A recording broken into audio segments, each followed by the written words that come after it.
அதுல தெரியல சார். யாருன்னு தெரியலையே. அ, ம். அ.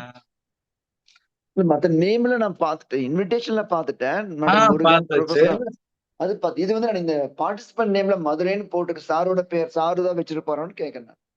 தெரியல சார். இருக்கலாம் சார். சாரு நான் சார்ட்ட அனுப்பிச்சு விட்டேன். சார் இந்த ஜாயின் பண்ணிடுறேன் அப்படின்னு சொன்னாங்க சார். தெரியல சார். Join okay. பண்ணிடுவாங்கன்னு நினைக்கிறேன். அது மாதிரி ஓகே. இன்னொருத்தவங்க முருகன் சார்ன்னு சொல்லிட்டு அவரு ஆமா. தொராசிக் மெடிசனோட ப்ரொஃபசர். ஆ. Madras medical college. யா. எங்க assistant professor in thoracic medicine அவங்களோட சீஃபா சார். சரி அவங்க ஜாயின் ஓகே. பண்றேன்னாங்க சார் அவங்களும். ம். அதான் பார்த்தேன் நான். அது பார்த்துட்டேன் நானு. இதுல வந்து மதுரைன்னு பேர் போட்டு சார் சாரா இருக்குமோன்னு யோசனை பண்ணேன். வேற ஒண்ணும் இல்ல. தெரியல சார். அதான் தெரியல சார். என்ன வச்சிருக்காங்க. ம்.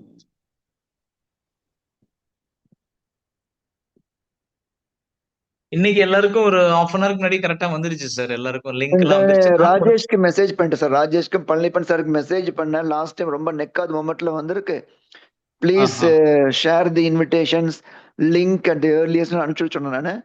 ஒரு சரிங்க பழனிப்பன் சார் சார். மத்தியானமே அனுப்பிச்சு விட்டாரு நினைக்கிறேன். ஈவினிங் அனுப்பிச்சு விட்டாரு. ராஜேஷ் ஈவினிங் எனக்கு இது அனுப்பிச்சிருக்காங்க சார். ஆமா ஆமா சார். ஈவினிங் ஈவினிங் எல்லாருக்கும் அனுப்பிச்சு. எங்களுக்கு ஜூம் லிங்க் வந்துருச்சு சார். ஜூம் லிங்க் அதான் வந்துருச்சு அதான் சார் அதான். எங்களுக்கு. Yeah. மதுரைன்னு போட்டிருக்கிறது யாரோடது? மதுரை. நீங்க ஹலோ சாரு கேளுங்க. மோஸ்ட்லி வந்து சாரா தான் இருக்கும். சார். நடராஜன் சார் தானா? சரிங்க சார். ஆமா. தெரியல சார். இப்ப Nataraj, are you able to sir see sir. me? Yes sir. Yes sir. இப்பதான் சார் தெரியுது சார். இப்பதான் தெரியுது. Right sir. Okay. Now, just I'm in the travel. In another oh 10 minutes, I'll be reaching home. Okay sir. Probably I okay can sir. join. Now I'll just manage it through my phone. Then சரிங்க I'll sir. join சரிங்க sir. through சரிங்க my sir. system or iPad.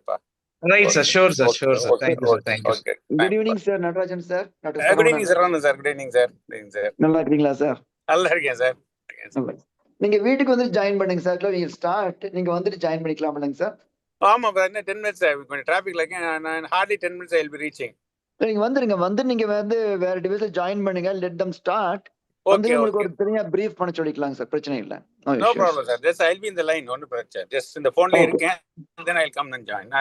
Yeah sure. So let us not waste time. If the yeah PGs are ready, let them start presenting the case. அதாங்க sir. No problem. Doctor Jamil can you please share the slides?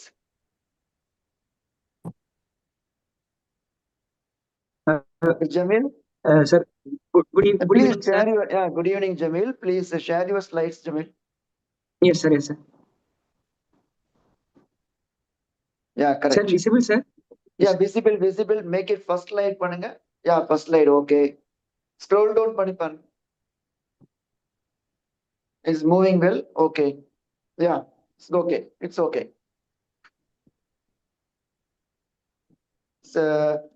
Can we get the slides completely occupying the full screen வர மாதிரி பண்ண முடியுமா? Is it a new technical slide show பண்ணி பாருங்களேன். Sir, ஏதோ slide show-வா? You're not yes, in the sir. slide show. Can you please make it slide show? Slideshow.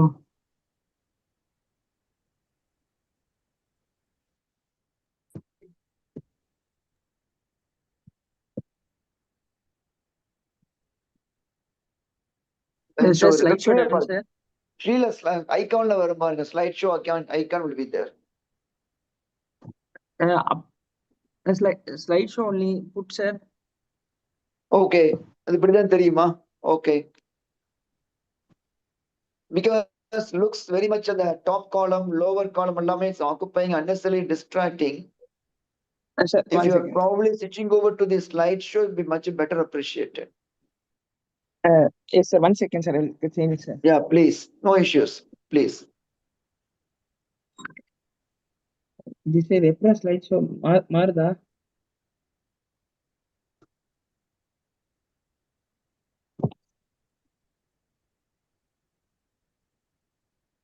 Screen just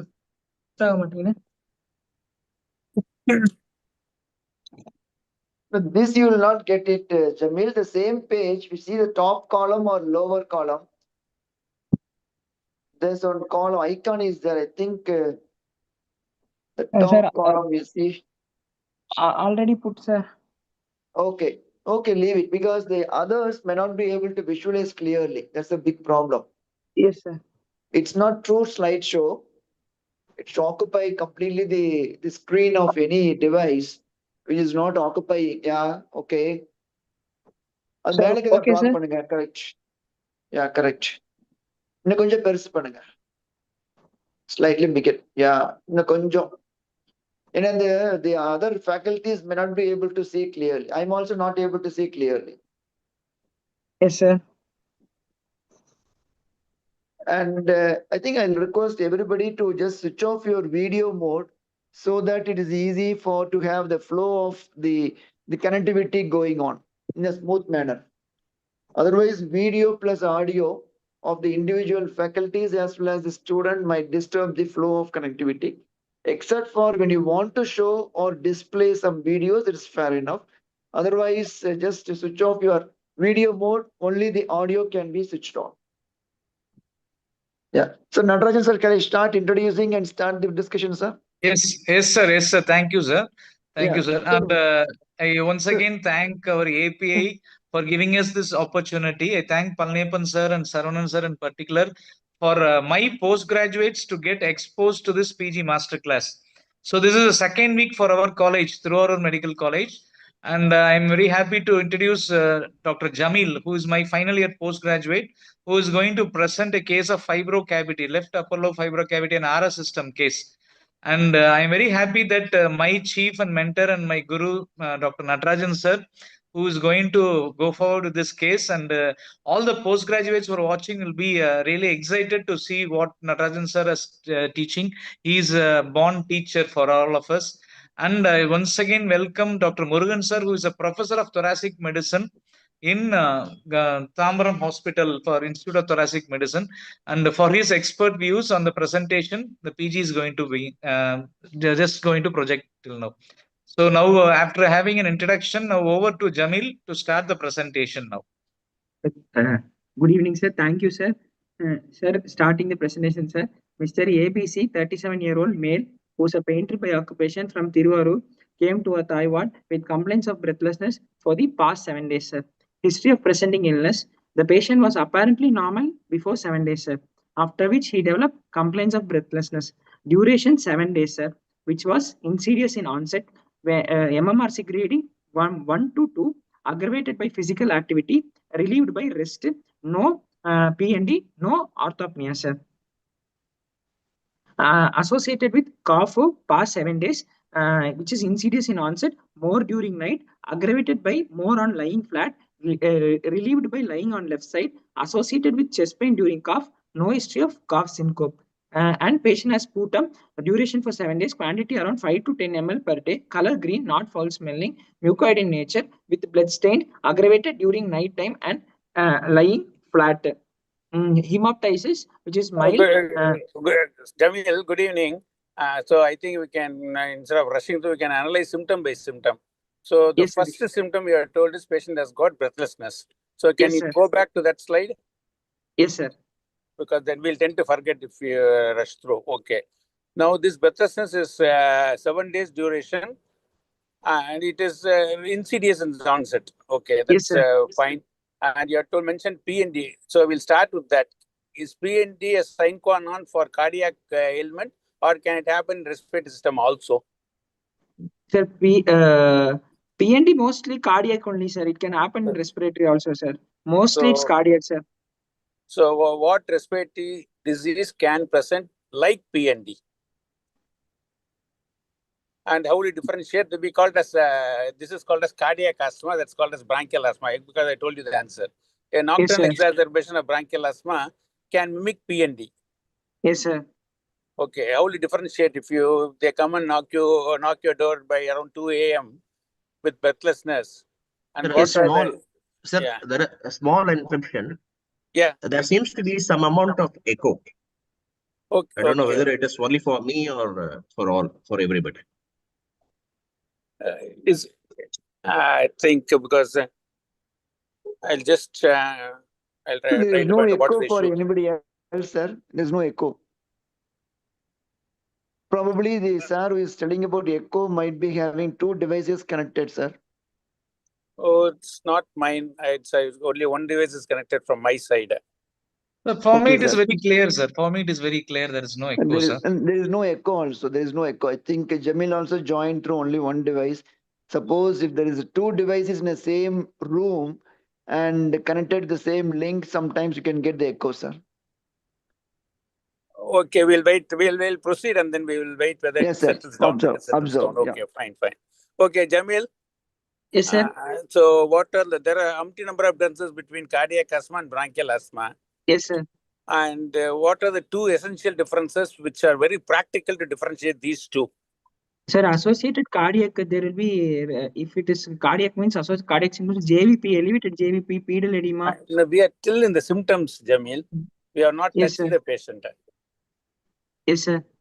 So, though there are, because we used to say some there will be more of cough, this is more of expectoration. It is relieved Yes, by sir. spitting sputum, that is relieved by taking fresh air. But the important point stressed by most of the books is we go by percussion. So, if the Yes, sir. percussion finding it is resonant, hyper resonant, it is bronchial asthma Bronchial asthma. related PND. And if it is dull, it is cardiac asthma Cardiac. related. And important symptom will be perspiration, sweating. Yes, So sir. sweating is that Palpitation, sweating. that will favor cardiac, and Cardiac. if sweating is less or not, that will favor bronchial asthma. Bronchial So asthma. PND like symptom can happen in respiratory system also. These are the two Yes, sir. practical differences. RVS3, LVS3, more of Krebs, more of Ronchi. They are all not very practical differences. These two are practical differences. Second, Yes, sir. coming to the symptom orthopnea. Can Yes, sir. orthopnea happen in respiratory system disorder? Yes, sir. Pleural effusion. Pleural effusion is known for a peculiar dyspnea called as trypopnea. Hypopnea. So Yes, sir. orthopnea is not a symptom of pleural effusion. So what respiratory disease will present as orthopnea? Though orthopnea again is a symptom of left heart failure, it Yes, does sir. happen in respiratory system also. Yes, sir. So severe COPD, acute COPD. exacerbation, you Exacerbation, can yes, sir. have orthopnea. And then where else you can have? Bilateral diaphragmatic palsy. Palsy. Diaphragmatic palsy, good. Palsy. Good. Bilateral diaphragmatic palsy, you can have orthopnea. And upper lobe pneumonia, sometimes you can have orthopnea. Orthopnea. Okay, sir. Then, so these are some. So can you tell something about trypopnea? You told pleural effusion diseases. Yes, sir. Can you tell Trypopnea something on, about trypopnea? What is trypopnea? sir, on a patient on lying on the lateral side, patient become breathlessness, sir. Okay.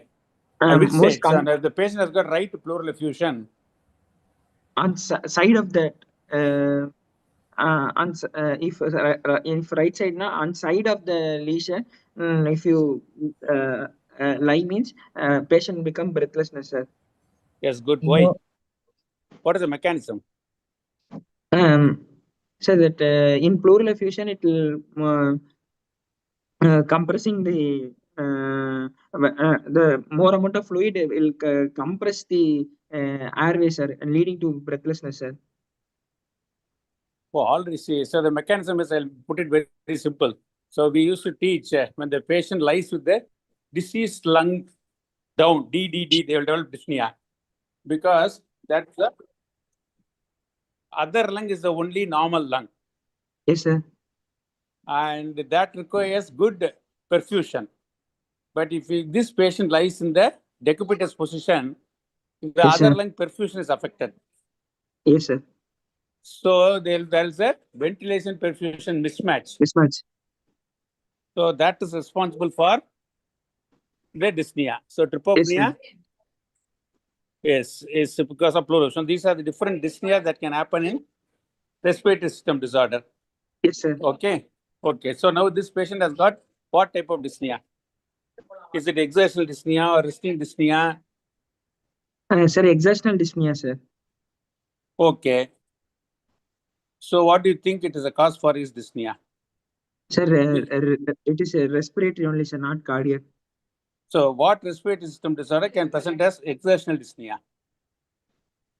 Sir, So one particular respiratory system is known only for exertional dyspnea. Resting dyspnea will happen only in the very late stage. Yes, sir. Early pneumonia, sir. They will have resting dyspnea. So ILD is one condition wherein they have only exertional dyspnea to begin with. Yes, sir. Only later they develop resting dyspnea. dyspnea. Okay, fine. Okay, now according to he has got dyspnea. It is relieved by rest, aggravated with physical activity. Okay, that is we have analyzed the now dyspnea now. Okay, fine. Proceed. Go to the next slide. Next symptom. Associate cough for past 7 days, sir, which is Okay. insidious in onset, more during night, sir, aggravated more on lying flat, relieved by lying on left side, associated with chest pain during cough, no history of cough syncope. Sputum, Okay. duration 7 days, sir, quantity around 5 to 10 ml per day, color green and not foul smelling, character mucoid in nature with blood stain, aggravated during night time and lying flat, sir. Okay. So now the second symptom is cough. Yes, sir. Okay. Okay. Okay. Now I am joined with another fixed device. Okay. Now I am comfortable. Dr. Next is, Jamil, yes, sir. so do you think the occupation of this patient, you said that the patient is a painter. Yes, sir. So does it have anything to do with this current symptoms? Sir, it might have, yes, sir, it has a role, sir. Because a painter by occupation, he's more exposed to dust, sir. So dust, and it may cause hypersensitive pneumonitis, and this allergic alveolitis and all can happen, sir. So do you know what is the chemical component in paint that causes occupational asthma? Sir, lead, sir. No, it's trimellitic anhydride. Yes, sir. But you said the patient is having grade 2 breathlessness. Yes, sir. Do you think this grade 2 breathlessness would have driven him from his home to an emergency department? You said the patient presented to the TOI ward. Yes, sir. So anybody presenting to the TOI ward, you expect them to be much more sick, right? So what Yes, is sir. grade 2 MMRC? Grade 2 MMRC is on same age, same level, breathlessness, sir. What is then? Same What level is ground grade of 1? same peer age. They will walk slower than the others of the same age and same level, sir. So unable to cope up with the peer age group. Yes, sir. Okay. So do you think that that is going to cause the patient to come to an emergency department? No, sir. Patient had developed hemoptysis, sir. That's why he has come to the emergency department, sir. So then you should have mentioned it in the history of presenting illness. See, history Uh, of presenting illness is very important in the sense. So that is the most important thing which drives the patient to the hospital. yes, sir. So you should make a note of it in the history of It's presenting in the next illness. slide, sir. Some upcoming slides, sir. Okay, okay. In continuation. So, okay. Patient had hemoptysis, sir. Mild, duration for 2 days, 2 episodes, fresh blood stained, sir. Why do you think? Why do you say it is mild? Sir, its quantity is very less, sir. Less than 100 ml only, sir. So only called mild, sir. Only 5 to 10 ml approximately he had hemoptysis, sir.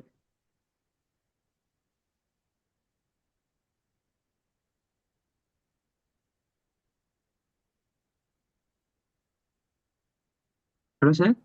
Ah, yes. So mild Wait. hemoptysis. Yes, sir. Okay. So you said that the character of the sputum is mucoid, but you Yes, sir. say that the color of the sputum is green. Do you think that Yeah, is correct? uh, yeah, sir. Here, for most of the days, it was only green color, sir. Sometimes it is associated with blood stained, sir. No, no, no. Is it? I just wanted to know whether it is a mucoid sputum or a mucopurulent sputum. Mucoid only, sir. Mucoid only, sir. If it is green, why do you want to call it as mucoid? Why not mucopurulent? It it can be, sir. Then what is the difference between mucoid and mucopurulent sputum? Um, Sir, mucoid is excess of normal secretions. Mucopurulent is secretion getting infected. Okay. So do you think this sputum or expectoration, is it is because of some infection going on, or is it normal? Sir, mucopurulent should be put, sir. Yes, sir. Okay. So can you tell me some conditions where the cough can get aggravated during the night time? Cough aggravated during the. Yes. Yes, sir. Um, in pleural effusion, it can happen, sir. When patient lying flat, patient more cough, sir, and any pneumonia also it can happen, sir. Involving the parenchyma, it can happen, sir, and in cardiac cause also it can happen, sir. Okay. Can you tell me some common causes which can get aggravated? The cough can get aggravated after laying down. Sir, in chronic bronchitis, sir. Post-nasal drip. Okay. Yes, sir.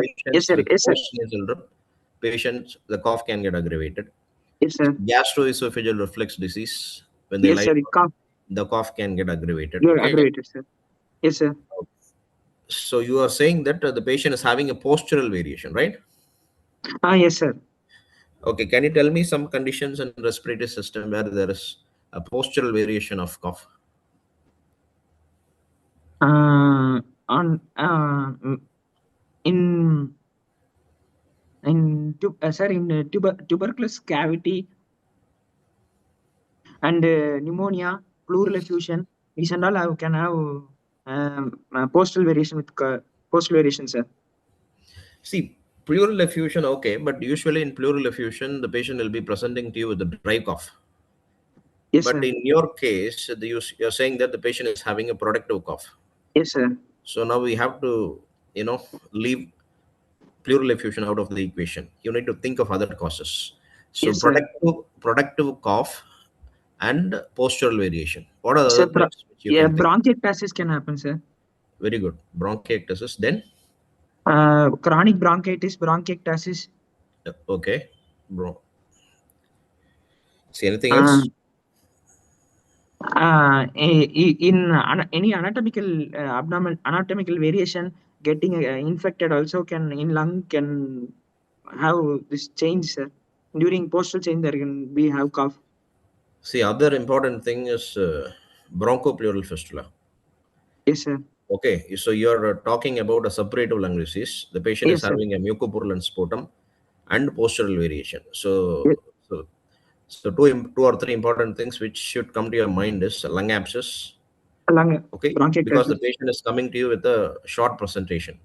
Yes, sir. Then the patient can have a bronchopleural fistula, but usually the presentation will be a chronic presentation or an acute on chronic presentation, and patients with the bronchiectasis. Yes, Okay, sir. but you are saying that the entire duration of symptom is only for the past 7 But days. yes, sir. So he was apparently normal before the 7 days. He never had Yes, sir. any sort of respiratory diseases before the 7 days. Yes, sir. No, no, because that is very important for us to differentiate whether it is an acute problem or a subacute problem or a acute on chronic problem. Yes, sir. So for each the differential diagnosis is different. Yes, sir. So what do you think? Is this an acute problem which is presenting to you with only 7 days duration, or is it something else? A patient Uh, having a pre-existing respiratory problem yes, that is yes, sir. presenting to you in an Yes, acute sir. fashion. Yeah, acute and chronic only, sir. So you think it is an acute on chronic. Yes, sir. So why do you think it is an acute on chronic problem? Um. Yeah. On associated hemoptysis and sputum, mucopurulent sputum production and everything tells something previous history, and patient also a known case of past history of PTB 26 years ago, sir. Okay. So patient is having a history of past history of pulmonary tuberculosis. Yes, sir. So you are connecting that and this together. Yes, sir. So can you tell some respiratory conditions which can present to you in an acute fashion that can present to you with hemoptysis?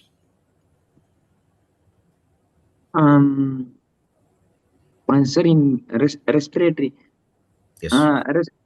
Sir, in acute.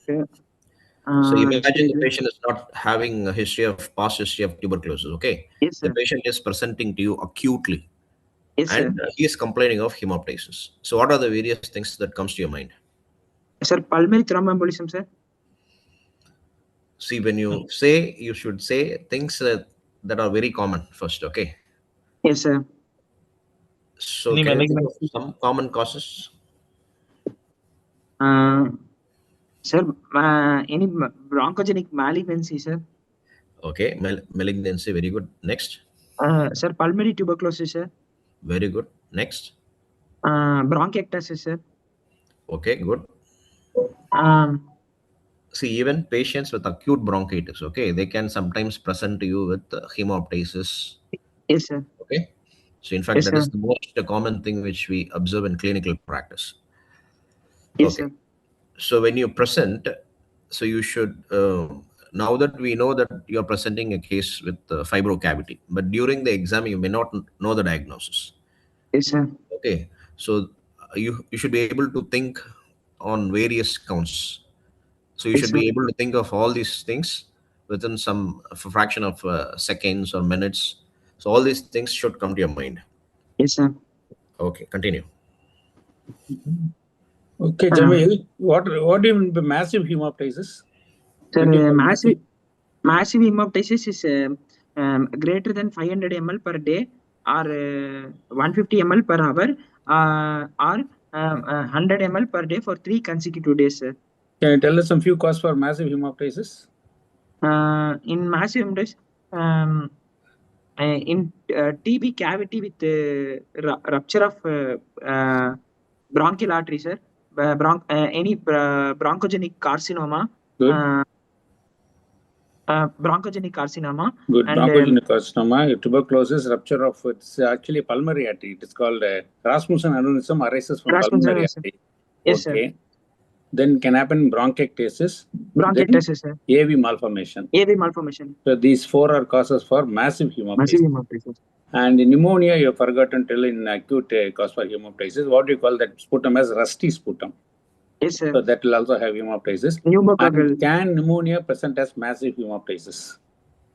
Pneumonia is known for blood-tinged sputum, so-called rusty sputum. Yes, sir. But one pneumonia can peculiarly present as massive hemoptysis, as given in Harrison. That's called as MRSA-CA. Can you tell me the expansion of MRSA-CA? So, methicillin-resistant Staphylococcus aureus community acquired. Okay. That is the only pneumonia which can present with massive hemoptysis. All Yes, other pneumonias, it is a blood-tinged, or so we call it as a rusty sputum. Yes, sir. And you are told it's a green colored sputum. So, which organism is notorious to present as green colored sputum?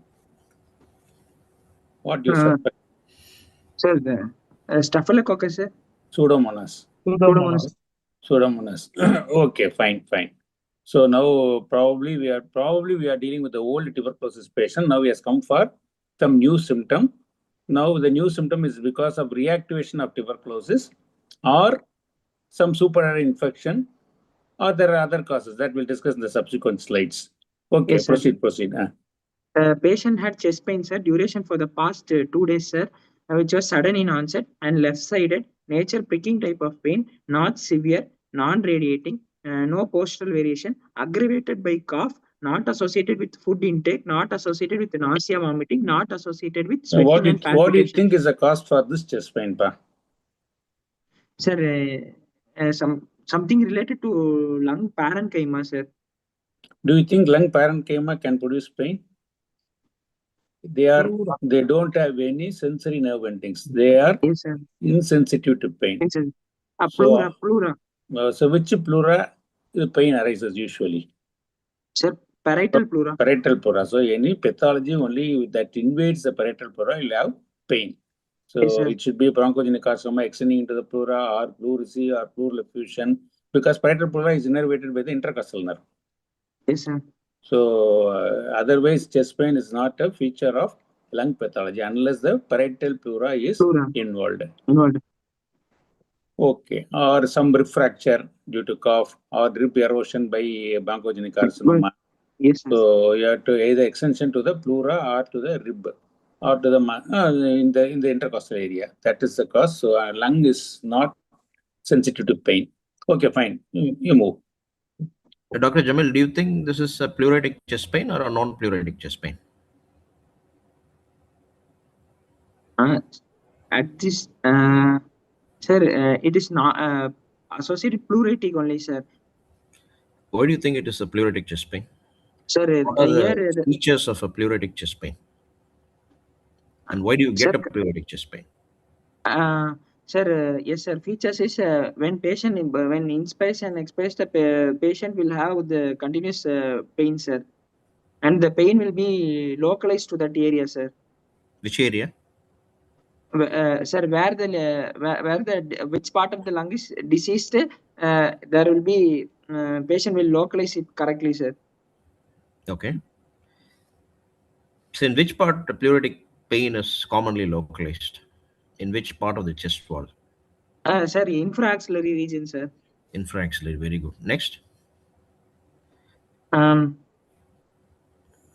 What sir, are the other next, adjectives in sir. describing pleuritic chest pain? So what are the Um, other adjectives which you will put when you describe a pleuritic chest pain? mm, and the pain is very continuous, sir. It Catchy. Continuous. Catchy. yes, sir. Mm. Okay, sir. Sarah saying something. Catchy. Okay. Next. See, the classical description is a lancinating type of a pain. You know, Yes, sir. when you have a knife or ice pick, when you stab.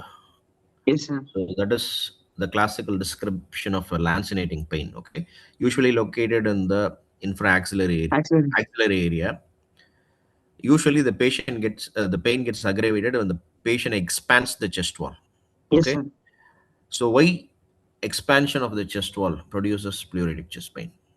Sir, both the visceral pleura and the parietal pleura come into contact and rub against each other, producing the pain, sir. See, even not during normal respiration, the visceral and the parietal pleura they come in contact. But usually, the patient with pleuritic chest pain they'll be complaining of chest pain whenever the chest wall expands. Okay, Yes, sir. so normally they won't be complaining of pleuritic chest pain. No, sir. If you carefully ask the history, he'll be complaining. The patient will be saying, whenever I'm having a sneeze or a cough, or when I have a yawning, whenever the chest wall gets expanded, the Yes, sir. patient will be complaining of pleuritic chest pain. See, that is Yes, sir. because stretching of the inflamed parietal pleura.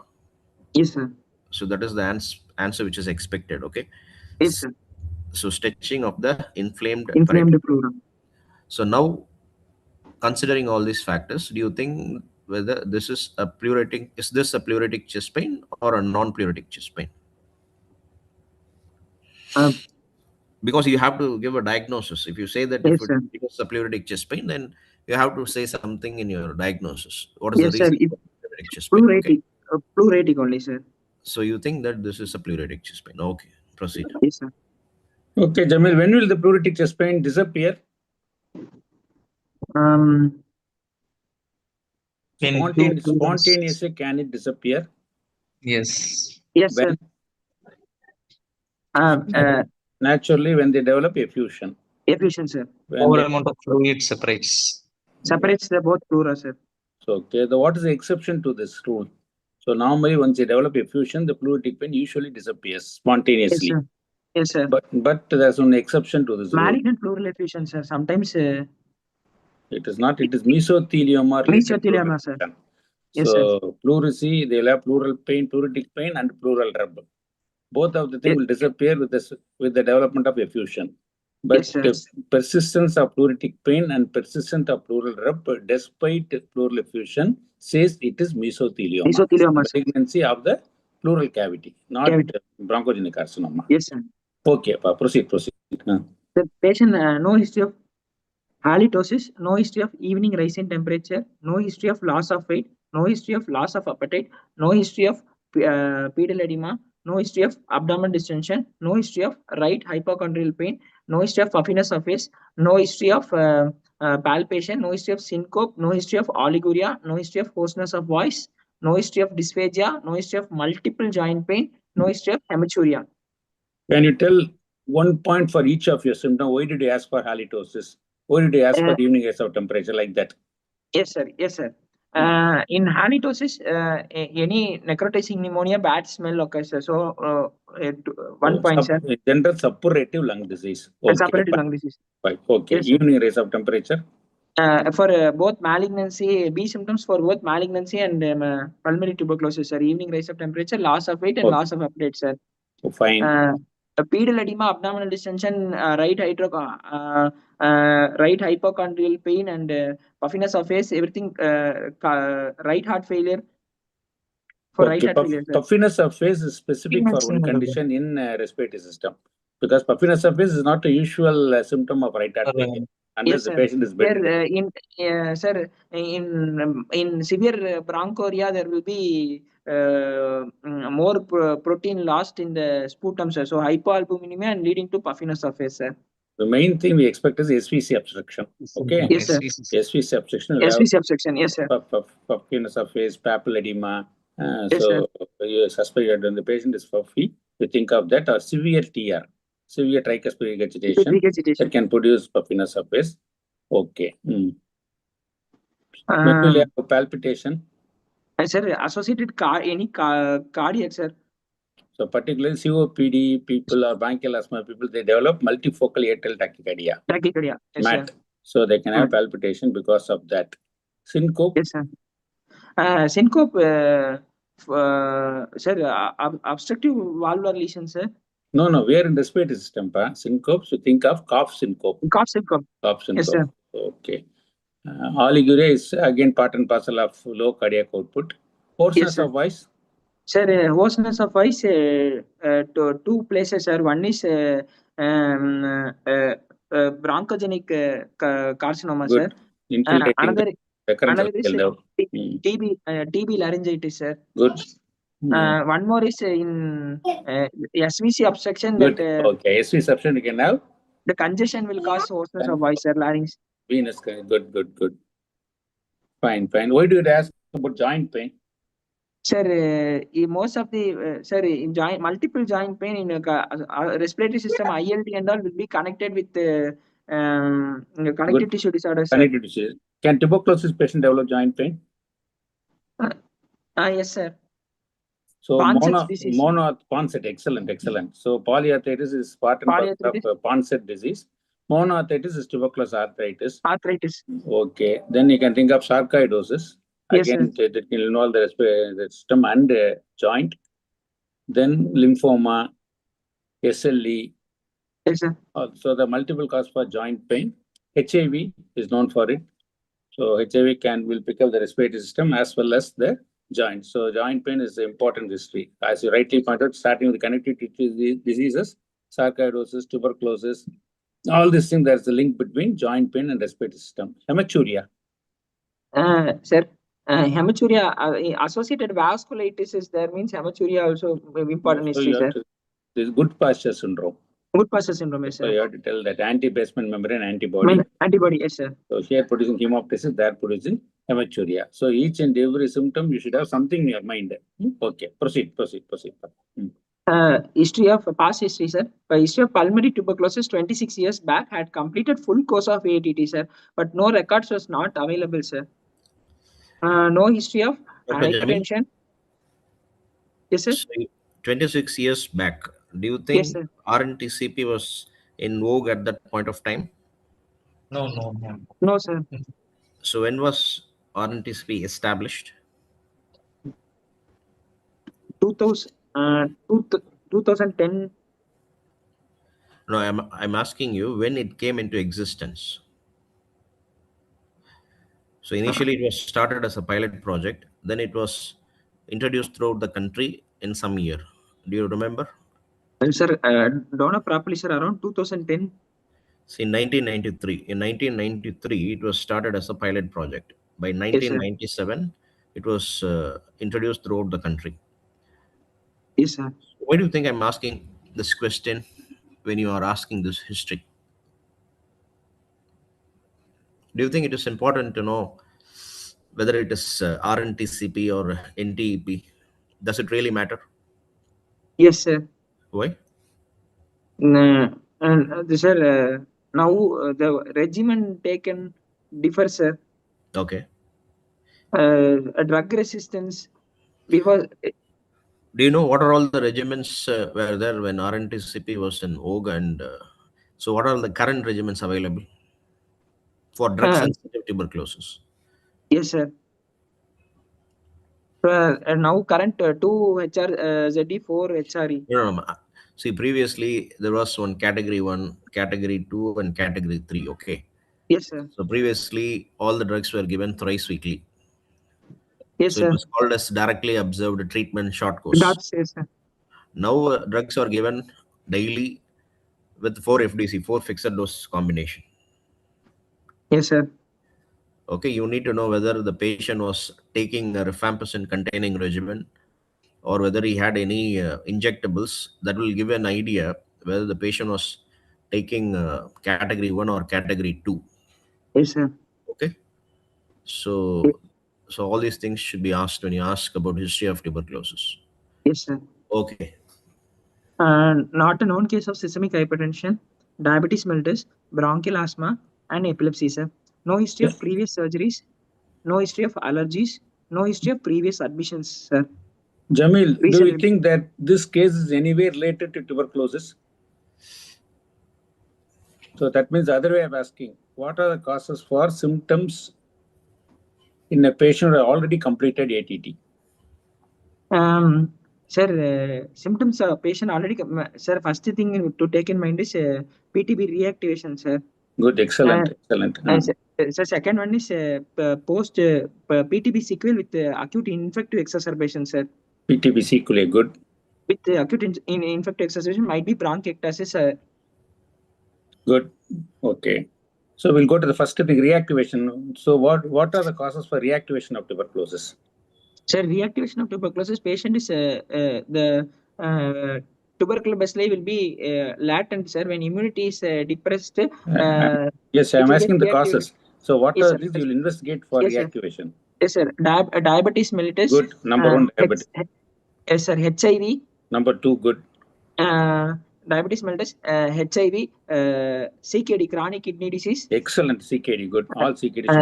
Sir, NSAIDs and steroid abuse.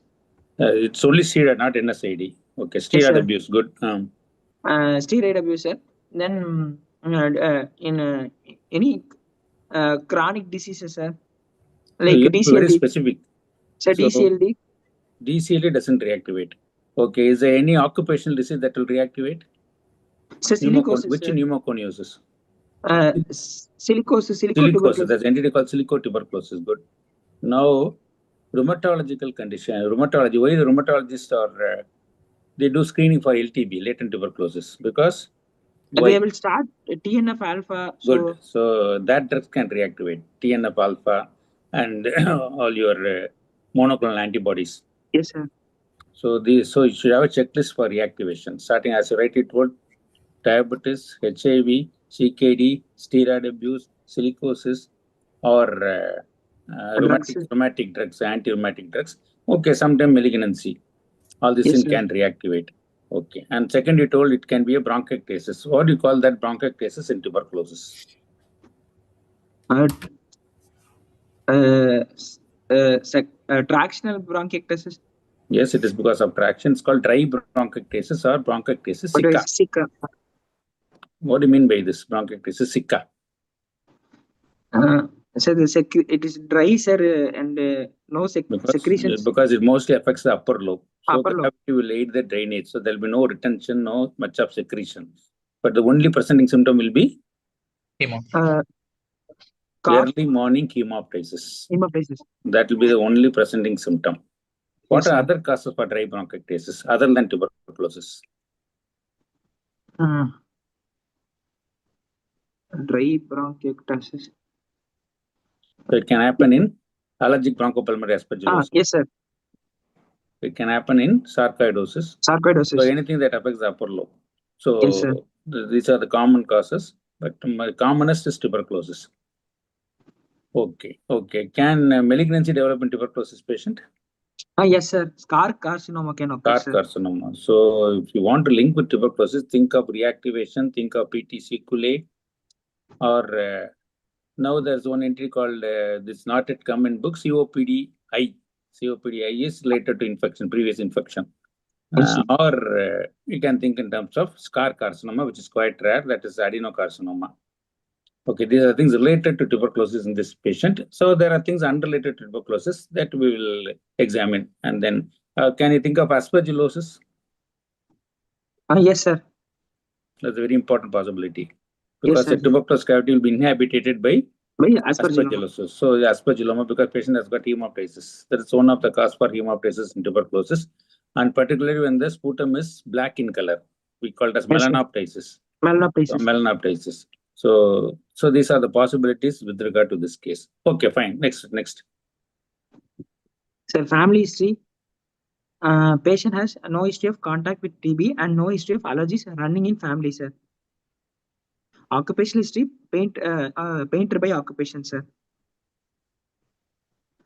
Personal history, takes mixed diet, decreased appetite, normal sleep pattern, normal bowel and bladder habits, non-alcoholic, non-smoker, and no history of other addictive habits, sir. Why do you want to ask for sleep pattern in respiratory system disorder? Yes, sir. In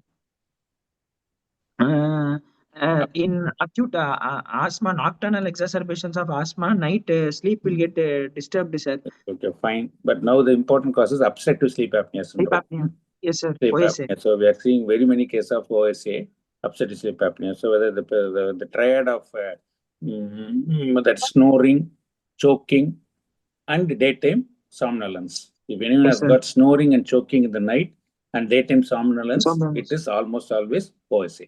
Yes, sir. Okay, proceed. Sir, from above history, we are going to proceed with summary, sir. Mr. ABC, 37 years, male, painter by occupation from Tiruvarur, present with complaints of breathlessness for the past 1 week, sir. Associated with cough with expectoration for 1 week, left-sided chest pain and hemoptysis for the past 2 days, sir. Jamil, a simple question. Yes, sir. Post 26 years back, he had tuberculosis, and for the past 26 years, he didn't have any presentation with the respiratory system. No, sir. Patient, I asked twice, sir. Patient told no such like this episode breathlessness or hemoptysis. No, till now he didn't develop, sir. So just after out of blue moon, after 26 years, suddenly he develops breathlessness and comes to you with hemoptysis, huh? Without any intervening symptoms till now. Okay, the patient would have not given proper history. Okay, proceed. So this breathlessness is acute. What do you think? Sir? A known case of tuberculosis, whether healed or not properly treated, comes with Yes, sir. acute breathlessness. What should be your diagnosis? He is able to even tell that time, 9 o'clock, I developed severe breathlessness. What should run through your mind? Pneumothorax. So you have to think in terms of Spontaneous rupture, pneumothorax. So cavity, they are prone for rupture. Rupture. So if it is going to be acute in tuberculosis, think in terms of secondary pneumothorax. Yes, pneumothorax. You have to think in terms of that line. Okay, proceed. Sir, from above history, the diseases about acute and chronic, left-sided, airway or parenchymal pathology, obstructive, could be infective pathology complicated with hemoptysis and no carpal mail, sir. Why do you say obstructive?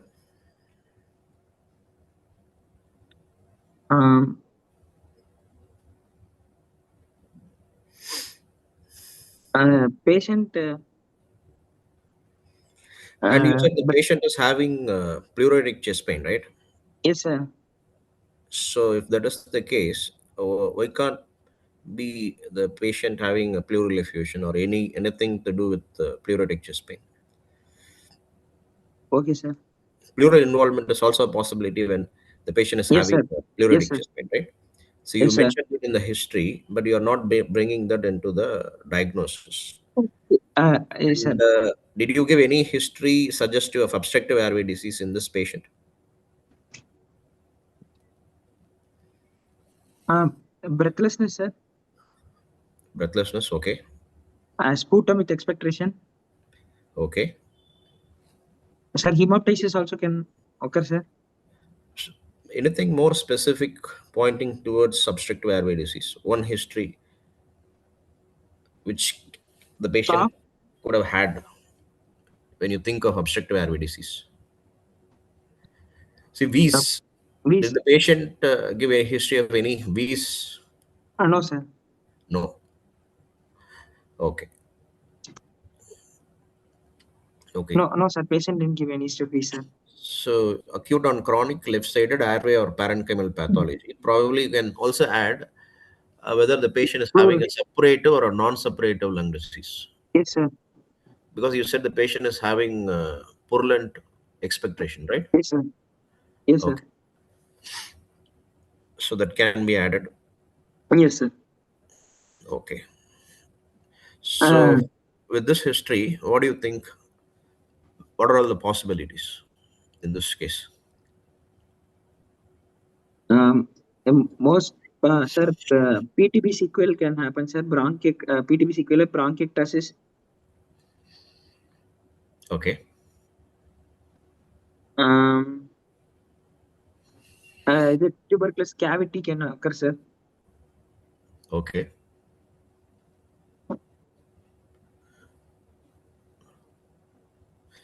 Why do you think the disease is on the left side? Why can't it be on the right side or bilateral?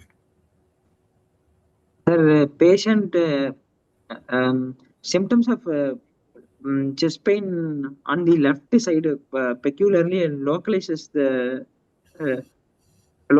the pain, sir. So Okay. pointing more side some pathology on the left side, sir. Okay.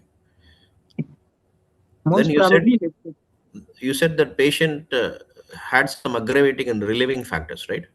Yes, When sir. you presented breathlessness and cough, Yes, sir. you said about some aggravating and relieving factors. What Yes, are sir. they? Can you associate the aggravating and relieving factors with the side of Sir, pathology? yes, sir. Patient on lying flat, the symptoms aggravated, sir. On lying And flat, the symptoms are aggravated. yes, sir. Okay. And relieved by lying on the side of the pain, sir. Left side. So when the Pain. patient lies flat, the patient is having the symptoms are more. Yes, sir.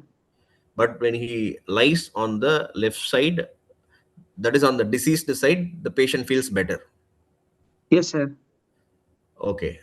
So which condition will give history like this? The patient feels better on lying on the diseased side. Sir, in if pleural effusion, sir. Very good. Why in pleural effusion?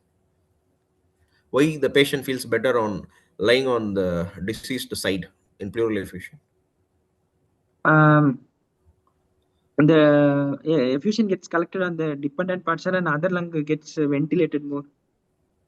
No, we are talking about the pleuritic chest pain. Yes, sir. When the patient lies down on the diseased side, he will not expand that particular part of the lung. It is called a Yes, sir. splinting action of the pleura. So the Yes, sir. contralateral lung gets expanded more. The ipsilateral lung gets expanded less. So the amount of pleuritic chest pain which the patient develops will be less. Okay, that Yes, is the sir. reason why the patient, you know, feels better on lying on the ipsilateral side. Yes, But you sir. are saying that the patient's condition gets aggravated on lying on, assuming a flat posture. Yes, sir. So, do you think? Are you still thinking that the patient is having a unilateral disease? The So, patient, what are the conditions in which the patient's symptoms gets aggravated on lying flat? so symptoms aggravated, sir. You are saying that the patient is having aggravation of symptoms on lying flat, right? Yes, sir. So then, still, do you think the patient is having a unilateral or a bilateral disease?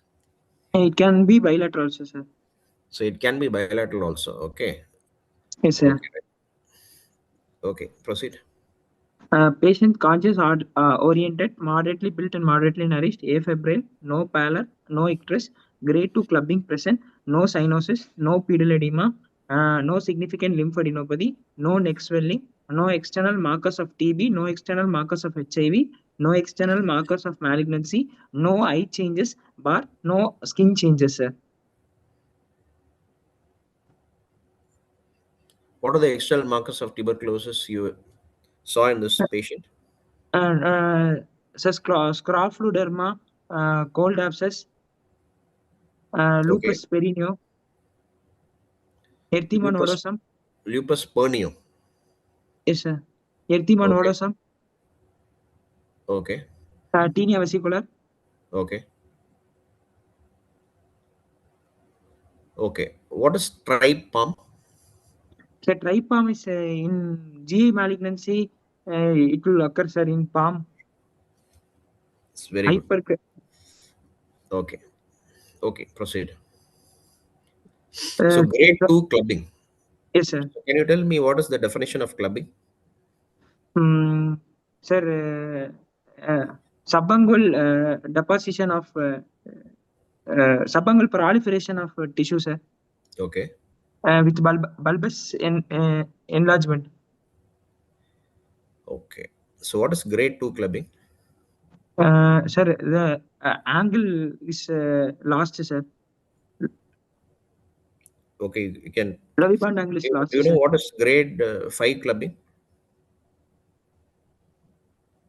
Sir, hypertrophic osteo. That is grade 4. Arthropathy. Grade 4. That is Yes, grade. sir. I'm asking what is grade 5? Sir, associated with wrist So osteophytes. shiny nails with the striations. Okay. Yes, sir. Glossy, shiny nails. So that is not typically given in textbook. Maybe some examiners might be asking what is grade 5 clubbing. Yes, sir. So what are all the respiratory causes of clubbing? Sir, bronchogenic carcinoma, empyema, bronchiectasis, interstitial lung disease, Okay. empyemothoracis, lung abscess. Do all interstitial lung disease produce clubbing? No, sir. In which condition is clubbing predominantly seen? Sir, idiopathic pulmonary fibrosis. Very good. Idiopathic pulmonary fibrosis. Good. Okay. Okay, continue. So, moving with vital, sir, pulse rate is 77 beats, normal rhythm, normal volume, no special character. Jamil, 1 minute. What are other sites you look for clubbing other than nails and joints? In severe clubbing, what are other sites you can look for it? Sir. So you can look for in the tip of the nose, ear lobes, when they are thickened, it indicates severe clubbing. There's also some proliferation of the soft tissue there. Okay. Yes, sir. And then what are the external markers for HIV? External markers of HIV is Kaposi sarcoma. Not so common. Because that's quite HIV is very much related with tuberculosis. Yes, sir. So, oral hairy leukoplakia, oral thrush, oral thrush, oral molluscum candidiasis. contagiosum. Yes, sir. Multidermatomal herpes zoster. Multidermatomal. That is almost always HIV. So these are the markers. Temporal wasting. So in all tuberculosis, you have to look for HIV. These are the markers for HIV. And if the patient is disoriented, what are the causes for disorientation in respiratory system disorder? Yes, sir. In patient legionella pneumonia, hyponatremia. Good. And will cause disorientation, sir. Next one is in severe pneumonia, sepsis, septic encephalopathy. Good. Toxic encephalopathy. Yes, sir. And when next patient is in sometimes very rarely patient on severe cough, there might be rupture of the cerebral vessels causing ICH, causing encephalopathy, sir. Very rarely. Now you are dealing probably with tuberculosis. Think in terms of tuberculosis, meningitis. Meningitis, sir. Tuberculoma. Or if you think in terms of bronchiectasis, cerebral abscess. Abscess. bronchogenic Metastatic carcinoma, abscess. but bronchogenic carcinoma, METS, sir. paraneoplastic manifestation of bronchogenic carcinoma, we call it as limbic encephalitis. Yes, sir. And certain drugs used in respiratory system can produce psychosis. What are the drugs can produce psychosis? Isoniazid. INH can produce psychosis. Steroid can produce psychosis. Psychosis. So respiratism is linked with the CNS, and particularly elderly, they present through CNS, altered sensorium. Yes, sir. Okay. Fine. Next. The pulse rate 77 beats per minute, normal rhythm, normal volume, no special character, no radio-radial delay, no radio-femoral delay, no vessel wall thickening. BP is 100/70 on all four limbs in both sitting and supine posture. Respiratory rate is 20 breaths per minute. Abdominothoracic type. Temperature is 98 degree Fahrenheit and JVP is not elevated, sir. So again, what are the causes for elevated JVP, or in what condition look for JVP in respiratory system disorder? Sir, mainly right heart failure, sir. Good. And SVC obstruction, sir. In SVC obstruction, there is a non-pulsatile elevation of JVP, sir. Good. Okay. This respiratory rate of 20 breaths per minute, is it normal or abnormal? Sir, increased, sir. 14 to 18 is normal, sir. Okay, good. Continue. Sir, systemic examination of respiratory system, sir. Inspection. Upper respiratory tract is normal, sir. Ear, external auditory meatus clear, and TMS intact, sir. And nose, no nasal polyp, no deviation of nasal septum, sir. Oral cavity is normal, sir. No tonsillar enlargement, and oral hygiene. Would you look for tonsillar enlargement in an adult like him? Sir, yes, sir. Can look, sir. Lymphomas will cause tonsillar enlargement, sir. Non-Hodgkin's, we have to be very specific. NHL. Yes, sir. Non-Hodgkin lymphoma will have a tonsillar enlargement, and the patient can have pleural effusion or mediastinal lymphadenopathy. That way, respiratory system will be involved. Okay. And what way nasal polyposis is related to lower respiratory tract? Sir, in allergic involvement, sir, and this Sempter's triad. Sempter's triad is aspirin allergy, bronchial asthma, nasal polyposis. Nasal polyp. Okay, fine. Proceed. Yes, sir. Chest is bilaterally symmetrical, sir. Moves equally on inspection. Moves equally with the respiration. Tracheal position deviated to left, sir. Apical impulse could not be appreciated, sir. Drooping of shoulder on the left side. No supraclavicular or supraclavicular hollowing, but intercostal flattening. No chest wall or spinal. Dr. Jamil, when you say that the patient is having a drooping of shoulder on the left side, yes, I don't think you can say the patient is having bilaterally symmetrical chest wall. Oh, okay, sir. Okay. Yes, sir. What is the normal shape of the chest wall? Elliptical, sir. Okay, continue. No dilated veins, no scars, no sinuses, no intercostal fullness. So when you have dilated veins in respiratory system disorder? Yes, sir. SVC obstruction. Okay. By looking at the site of veins and the quantum of veins, can you tell the site of SVC obstruction? SVC obstruction divided into above vasicus, below vasicus. Yes, sir. So if the veins are they are small in number and confined only to the shoulder girdle, it is above vasicus. Above vasicus, sir. If they are extensive throughout the chest, including the abdomen, it is below vasicus. Below vasicus, sir. Okay, so no dilated veins in him. Okay. And in general examination, you didn't tell about lymphadenopathy, which I was very. Should you look for lymphadenopathy? Yeah. No significant lymphadenopathy present, so sir. Where do you look for lymph node in respiratory system disorder, particularly? Which area? Yes, sir. Sir, both. First is pleura means we should look for axillary lymph node, sir. Good. Ipsilateral axilla. Good. Ipsilateral axilla, sir. When for left supraclavicular node, drains the left part of the left upper lobe, upper part alone, sir. And right supraclavicular node, which drains the whole right lung and other part of the important node is right supraclavicular. The important whole right lung and most of the left lung. So you have to consider the right supraclavicular. Supraclavicular node. And mediastinal lymph node. How do you clinically examine for mediastinal lymph node? Mediastinal lymph node. We look for what is called as a D spine sign. D spine sign, sir. Yes, sir. Posteriorly below the T3, the T3, there on the spine, bronchial breath sounds heard, sir. Tuberculous lymphadenitis. Either anti-D spine or posterior D spine. Mostly posterior D spine you have to look for mediastinal lymphadenopathy. Yes, Okay, okay. Proceed. Go to the.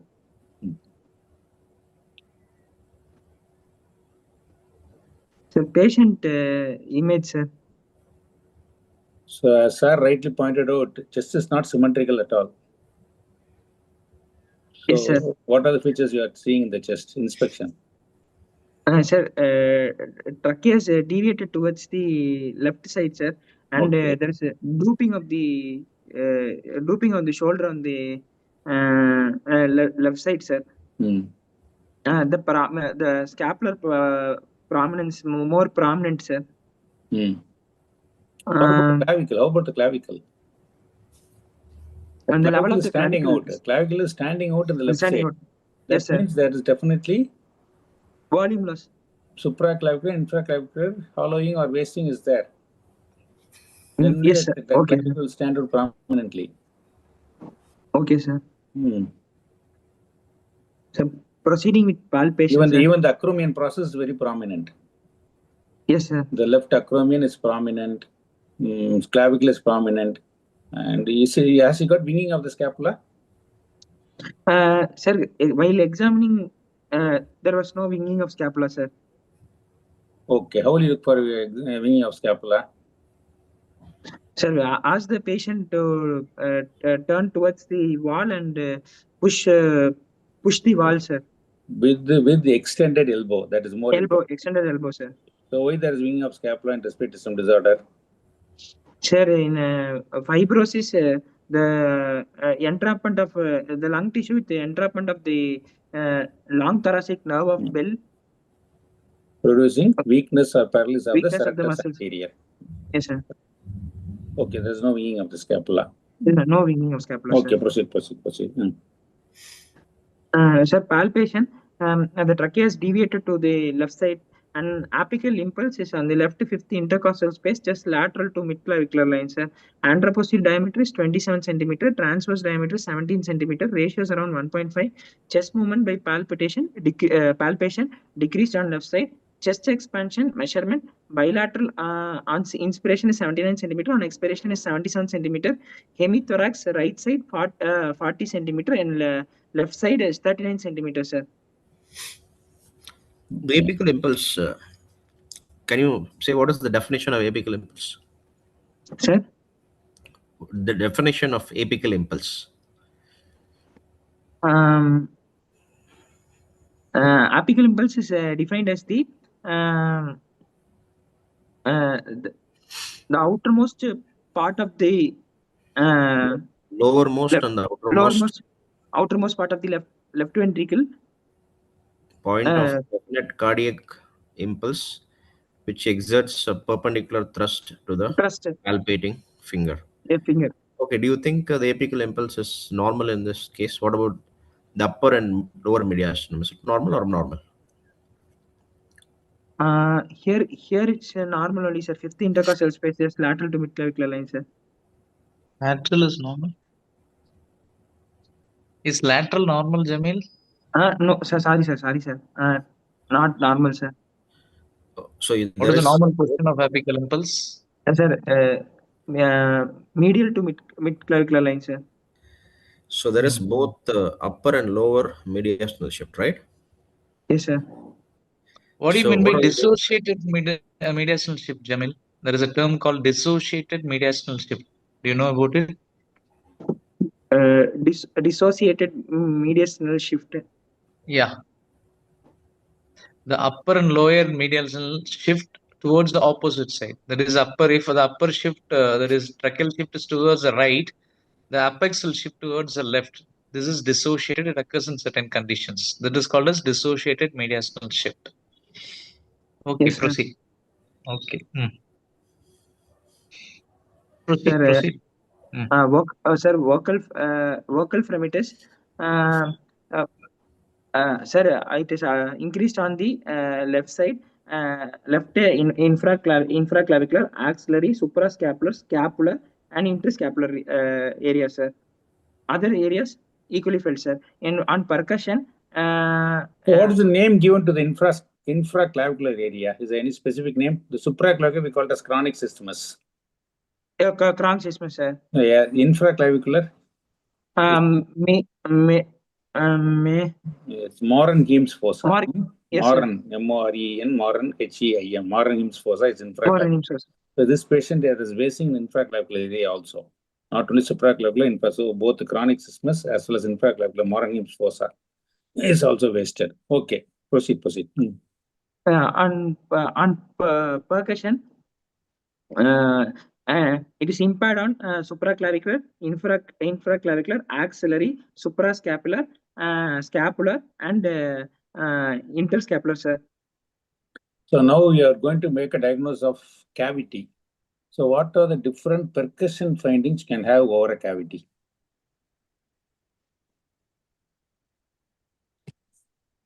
Sir, in percussion findings, sir, crack pot resonance. Good. So not seen in all cavities, but a large superficial cavity can have a crack pot resonance. As the patient return to the opposite side, take in deep inspiration and let him hold the breath at the end of inspiration, try to percuss. You can have a crack pot resonance.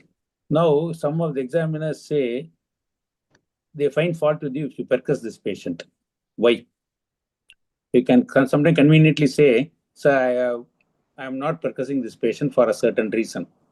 Sir, actually, this patient hemoptysis is when the patient has got active hemoptysis, so two things are contraindicated. One is don't percuss and don't go for postural drainage. So sometimes can you escape saying that I didn't percuss the case because the patient has got active hemoptysis. Okay, fine. Sir, top space is not obliterated, sir. No shifting dullness, no straight line dullness, no intercostal tenderness, sir. On auscultation. When do you get intercostal tenderness? In empyema. Empyema, sir. Empyema thoracis, yes, sir. Okay. Sir, in auscultation, bronchial breath sounds are heard in supraclavicular, clavicular, infraclavicular, axillary, suprascapular, scapular, and in interscapular, amphoric breath sounds are heard, sir. Only in interscapular you're getting amphoric. Yes, sir. Amphoric, sir. So, what do you mean by that word amphoric? Sir, amphoric relates to the Greek term, sir, that wide vessel. And it's a narrow neck blowing through a bottle with a narrow neck produces the sound, sir. Amphola. Okay. What are the cause for amphoric breathing? Sir, large superficial cavities, sir. Okay, with a subtending small bronchus. Okay, one. With continuity with continuity. Any other cause for amphoric breathing? Bronchopleural fistula. Bronchopleural fistula, sir. So the pleural cavity that acts as a large vessel. So amphoric breathing can happen in a large cavity as well as when the patient has got a bronchopleural fistula. Okay, otherwise it's a cavernous breathing is usually common with the cavity. A large cavity can have an amphoric breathing. Amphoric. Okay. Dr. Jamil, what was the percussion note in the over the manubrium sternum and xiphisternum, the body of sternum? The percussion note. Dulls. Dull where? Sir, manubrium sternum. Oh, you said dull or resonant? Manubrium is resonant, sir. Okay. Xiphisternum is dull, sir. See, you said that there is a large mediastinal shift. Okay. Yes, sir. There is a large mediastinal shift, but in spite of that, you are saying that the percussion note or the xiphisternum is resonant. I mean, dull. Are you sure? So whenever there is a lower mediastinal shift, Yes, sir. in some cases, what can happen is you can hear a resonant note in xiphisternum. Yes, sir. Why? What is the reason for dullness in the xiphisternum when you percuss? Sir, cardiac. Okay, there is a little bit of heart behind the xiphisternum. Now Yes, there sir. is a lower mediastinal shift So towards shift. the left side. Yes, sir. Then there is a chance that this patient might be having a resonant note on the xiphisternum. Okay, Yes, sir. so that you need to look very carefully in this case, Yes, sir. because you're saying that the patient is having features of volume reduction on the left side. Left side, sir. And whenever there is a feature of volume reduction on the left side, so the next thing what comes to your mind is whether there is any volume expansion on the, if you think of Opposite. volume reduction in the left upper lobe, then the natural thing is the Right. left lower lobe can expand. Expand. Or if the entire left lung there is volume reduction, you're expecting Right compensatory side. hyperinflation on the right side. Hyperinflation on the right side. So were you able to pick up these changes in your percussion findings? No, sir. Did you look for it?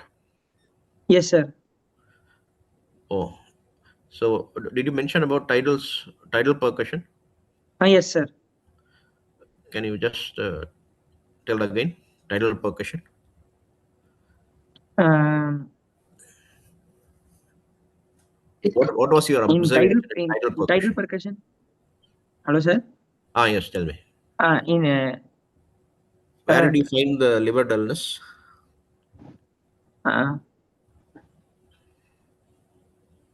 sir, liver dullness is on the right side. See, all I want to know is whether there is any compensatory hyperinflation on the right side or not, with the help of your percussion findings. Yes, sir. No, sir. No. So according to you, there is no compensatory hyperinflation on the right side. No, sir. Okay. If Okay. at all there is a compensatory emphysema, where will be the tidal? How will be the tidal percussion? That's what sir is asking. Yes, sir. Tidal percussion will be positive, sir. In tidal percussion will be positive, sir. Above the diaphragm, sir. Normally, where the liver dullness starts in the mid-clavicular line in the right side. Sixth intercostal space, sir. Not sixth. Fifth. Fifth intercostal space. Fifth intercostal space. Okay. So in this Here, when case, the lung is expanded, so that dullness will not be present in the fifth intercostal space. That's what sir is asking. Yes, It sir. will be hyper resonant. Okay. Yes, sir. Okay. okay, continue.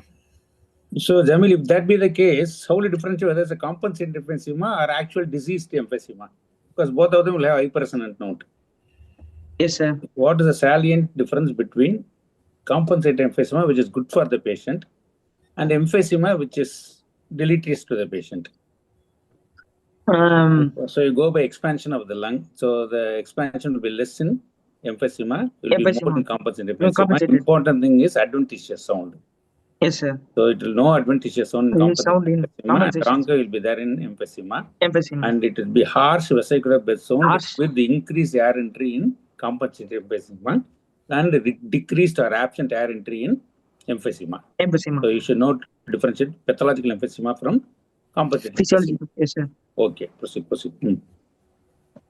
Sir, in vocal resonance, it is increased in supraclavicular, infraclavicular, axillary, suprascapular, and interscapular, sir. In which side? In which side? Sir, left side, sir. Okay. Okay, proceed.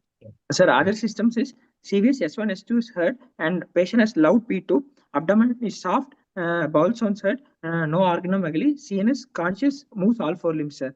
Why P2 is loud? Sir, why P2 is loud? Sir, patient might have pulmonary hypertension, sir. Due to chronic lung disease, carpulmonale. So, how do you look for RVH in carpulmonale? Sir, parasternal heave, sir. Then the question will not arise at all because it is a hyperinflated lung, COPD. So you will not have the classical left parasternal heave in RVH due to carpulmonale. So you have to go by epigastric pulsation. Pulsations. You have to keep the thumb in the epigastrium, and the RVH is appreciated in the epigastrium better than the left parasternum in carpulmonale. In your conventional rheumatic heart disease, it is the left parasternal heave. But here we don't get that, we don't expect that, because that's a hyperinflated lung, so you cannot get that classical. So always go by epigastric pulsation to diagnose RVH in carpulmonale. Sometimes even P2 may not be loud, again because of hyperinflated lung. So you go by JVP, liver pulsation and epigastric pulsation. Okay, proceed. Sir, now we wanted to move with investigation, sir. For the first basic investigation, routine investigation, sir. CBC, RBS, RFT, serum electrolytes, and LFT. Before that, you have to commit your diagnosis. Before going to investigations, you have to first commit your diagnosis. Then, to support your diagnosis, you have to go for investigation. Yes, sir.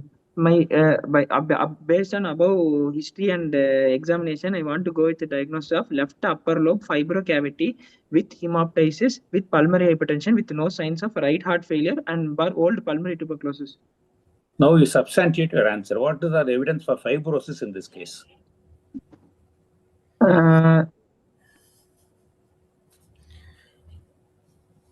You go one by one. Fibrosis, what are the evidence? While you are answering this question, can you go back to your auscultatory findings?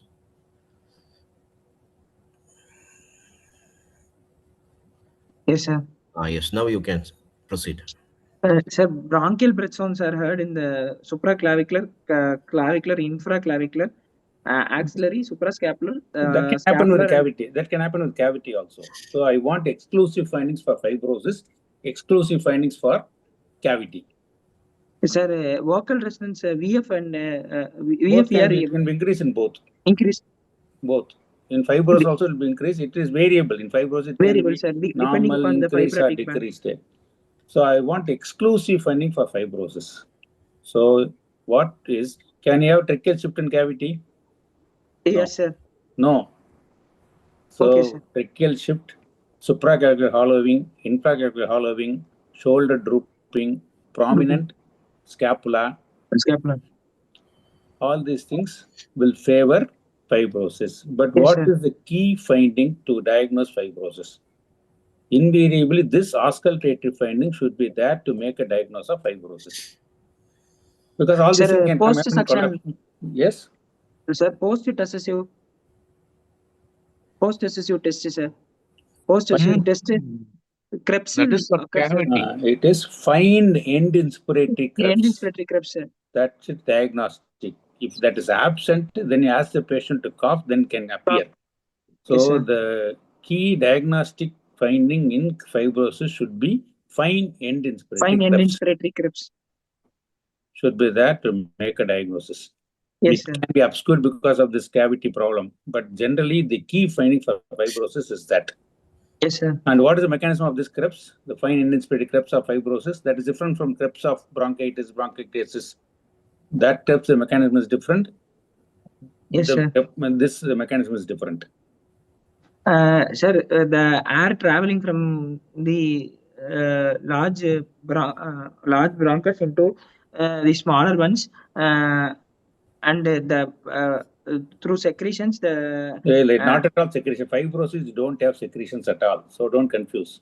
In fibrosis, it is equalization of pressure. Equalization. When communication between two closed chambers open up suddenly. Yes, sir. Okay, so that is no need of, it is not secretions. Only in bronchitis, it is air bubbling through secretions. So here the mechanism, it is dry. So there it is secretion. So the important finding in fibrosis, they should have this. Okay. Then what are the findings for cavity she has got? Sir, here cavities is bronchial breath sounds heard in the following areas, sir, and there is a volume loss, drooping of shoulder, medial prominence of the scapula prominence, and we are increased, sir. Again, in cavity, you don't get this drooping of shoulder, prominence of scapula. Cavity, so the important finding of cavity, it can be a crackpot resonance, breathing, amphoric breathing. Yes, sir. I'm for breathing and post suctioning sound, post assessive. How do you look for post-assessive suction sound? Sir, we have to keep the stethoscope and ask the patient to cough, sir. And after coughing, we can hear the air suctioning air through it, sir.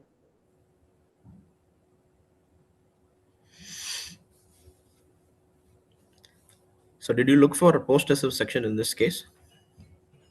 Yes, sir. Was it present or absent? Uh, Here it was present, sir. It was present. So what does that implicate? When a cavity is having a post-assessive suction, so what So does it indirectly tell you? so it is contact with the bronchus, sir.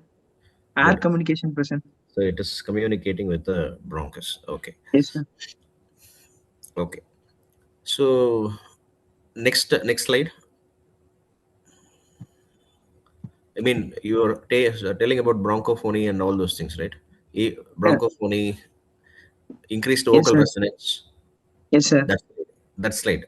Can you go to that slide? Yes, sir. Yes. See, you are saying that the patient is having features of bronchial bed sounds, increased vocal resonance in a wide area. Okay, but you are saying that the patient is having a localized fibrocavity. Yes. Your findings are more, but your localization of findings is very limited to a supraclavicular and a limited area of infraclavicular area. Yes, sir. Do you think the patient is just having a fibrocavity alone or something else along with the fibrocavity? Sir, infect cavity superadded infection, sir. No, no, no. See, you're saying that Secretions. the patient is having increased vocal resonance. So, what are all the areas in which the vocal resonance is increased? Sir, Supraclavicular and infraclavicular, infraclavicular. axillary, uh, axillary, suprascapular, scapular, and interscapular, sir. Okay. And infrascapular normal. Okay. So, where do you think is the problem? Is it in the left upper lobe or lower lobe? Sir, left upper lobe, sir. Why do you say it is upper lobe? How will you say that it is definitely upper lobe? Sir, here infraaxillary and infrascapular regions, mammary region are Okay. not involved, sir. Mostly upper lobe only, sir, left upper lobe. Okay. So the localization of with the help of localization. Yes, See, sir. sometimes if the patient is not having volume reduction, you can also draw a fissure, major fissure, with the help of your anatomical landmarks. And if the findings are present above the major fissure, then it can be upper lobe. If the Yes, sir. findings are below the major fissure, you can say that the findings are predominant in the lower lobe. Okay, that is one way of saying things. But here the lung architecture has been distorted. It is very difficult to say in this particular case. Okay. Yes, sir. Okay. Okay, proceed. Dr. Sir, Jamil, yes, sir. right. Yeah, you said the patient is having left side upper lobe fibrocavity disease along with pulmonary arterial hypertension. Is it common to have remaining 3/4 of the lung is normal to have this pulmonary arterial hypertension by involvement of only 1/4 of the lung is involved or 1/2 of the lung is involved? No, sir. How do you explain that? Because age is also 38 years, you said, Yes, right? sir. You said 38 or 35 years old. So it's a Yes, bit sir. of doesn't look matching with the clear complication what you're trying to mention with the clinical signs. Along with the disease, what you're saying is only because of very small portion. So probably it's less likely to explain the complication what you're trying to say. Yes, Can sir. this be simple reason because of the left side upper chest wall is completely flattened out? That makes you to appreciate bit of louder second heart sound on the left side. It can be, sir. There are no other signs in favor of pulmonary arterial hypertension Money. other than the palpable loud P2, right? P2. Yes, sir. So can this be due to that? Yes, sir. It can be, sir. Because I'm just wondering about the single small portion what you're trying to say, because Dr. Murugan sir also trying to ask you about the involvement area by your signs. Signs are a bit of wider area, but still you are saying it's only left side upper lobe fibrocavitary. It means it's difficult to explain only this small involvement. Otherwise, the other area should be having signs to involve, producing the late complication of your pulmonary hypertension also possible. But the other one is maybe because of mechanical reasons. I don't know about other faculty, means other doctors, Dr. Morgan sir and Dr. sir thinking about this possibility. Is a very important possibility, Saravanan said. And Yes. so I can ask one more question to the candidate. What are other causes for accentuated P2 other than pulmonary hypertension? As sir rightly pointed, one is mechanical. So can the patient have loud P2 without pulmonary hypertension? So there's an entity called as idiopathic dilatation of the pulmonary trunk. Yes, sir. Again, patient have loud P2, can have an ESM, can sometimes have even EDM. So Okay. idiopathic dilatation of pulmonary trunk, and there's mechanicals, a very superficial placed pulmonary artery. So I think quite unlikely to have pulmonary hypertension, because as you told, there is no RVH, JVP is not elevated. Just Elevated. by P2 alone, it is very difficult to comment. So very unlikely, because that doesn't match with the area involved in the lung. Yes, sir. So I think you can remove that pulmonary hypertension component Yes, from sir. your diagnosis. Yes, sir. Okay, okay. Are there any adventitious sums in this case? Sir, yes, sir. What are the adventitious sums? Sir, Krebs heard over the What? Krebs were heard, sir. Okay, crackles where? Sir, left supraclavicular, infraclavicular area, sir. And See, if it is crackles, then you need to say whether it is early inspiratory or a mid inspiratory or an end inspiratory, or sir, both during end inspiration inspiratory, and sir. expiration. End inspiratory crackle, sir. End inspiratory crackles. Yes, Okay. sir. Okay. Okay. Next, then can this be a destroyed lung? So rather than a fibrocavity alone, I'm Yes, sir. presuming I'm asking you whether this can be a case of a destroyed lung, left side. Second Yes, will be sir. It is actually pulmonary possible, sir. hypertension. Left side destroyed lung is a possibility, sir, for this Possibility. case. So, what are the findings? You didn't say the findings towards it. Sir, left destroyed lung, right side compensatory hyperinflation. Good. Left side crowding of ribs.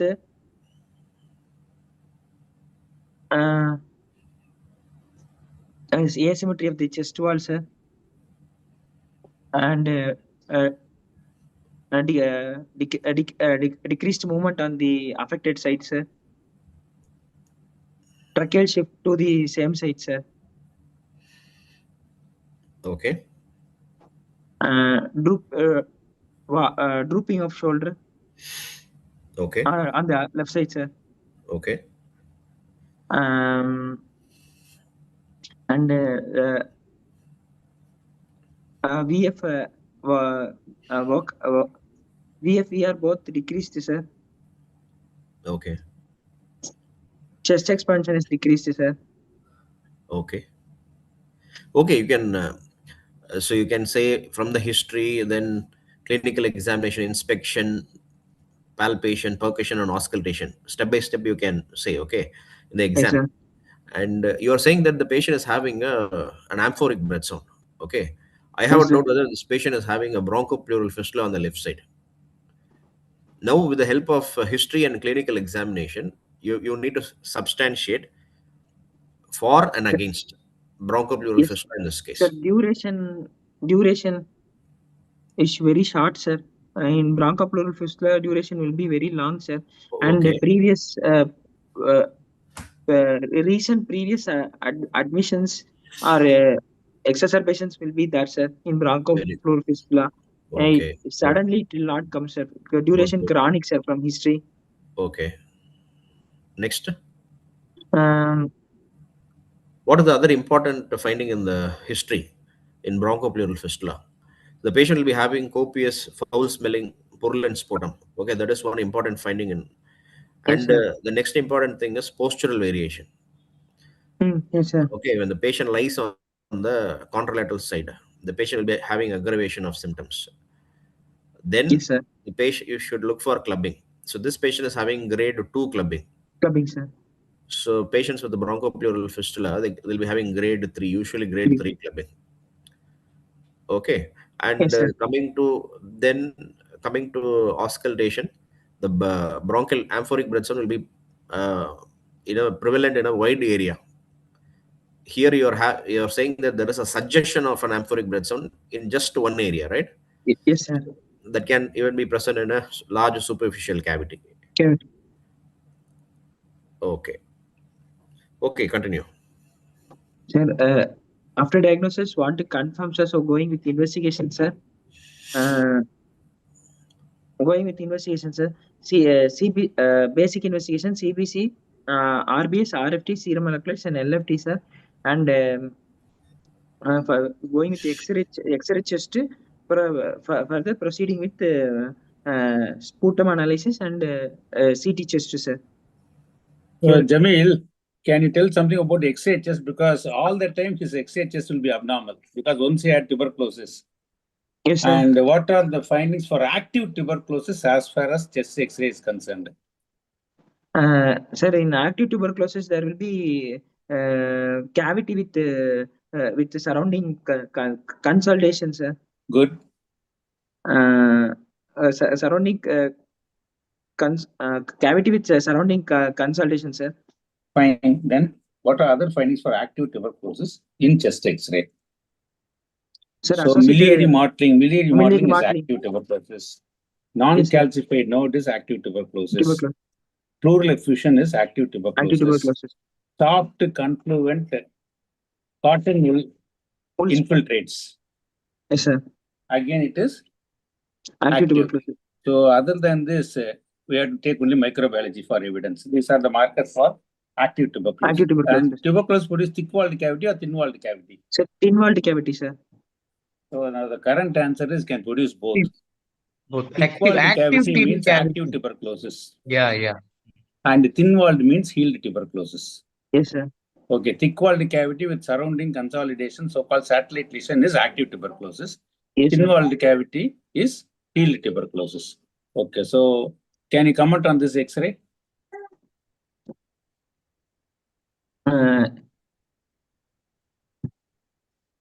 X-ray shows non-rotated film, normal exposure. Till the finding, no. Directly go for positive findings. Sir, here cavity is seen over the left part of the upper lobe, sir. Okay. And it is homogeneous, sir, without air bronchogram, sir. Oh, looks more like a destroyed lung. So the whole left lung is more or less opaque. Only the upper zone is reasonably subapical. Right from subapical to down, it is opaque. Of course, it's heterogeneously opaque. And there's a gross mediastinal shift. Mediastinal shift. And there is a definitely compensated emphysema on the right side. See the diaphragm. Diaphragm has gone down. Yes, sir. I think I missed that in your clinical finding. Yes, sir. Okay, proceed. But the intercostal space is almost equal. So there is no crowding of ribs on the left side, sir. Yes, sir. Even though it sounds like, but the crowding of ribs is completely absent. Right side, left side are almost equal. The trachea is not very much clearly traceable. Slightly rotated film also is there. The right side costoclavicular joint is bit of widened or displaced outer than the left side. And we have a lot of heterogeneous shadows, as already Sir has mentioned. But definitely the intercostal space is even appears to be slightly wider on the left side than the right side. Right side. Yeah, it sounds like. Dr. Murugan sir, can you please pass the comment on this?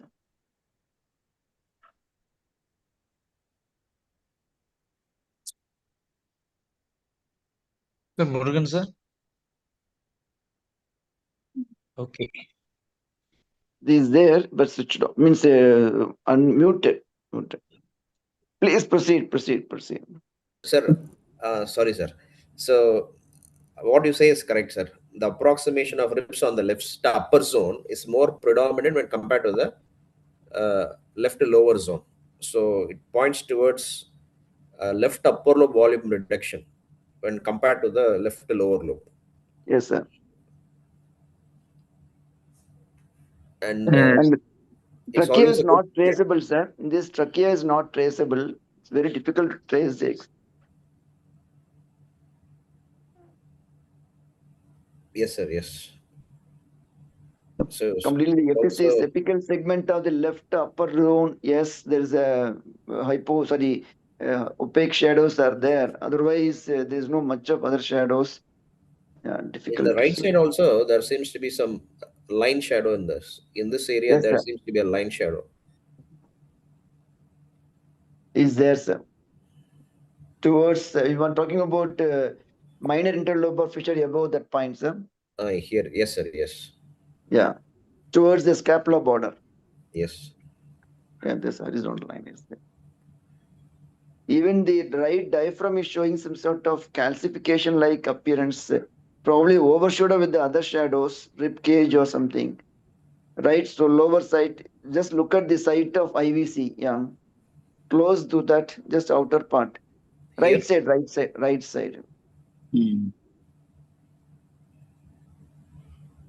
So side sounds like.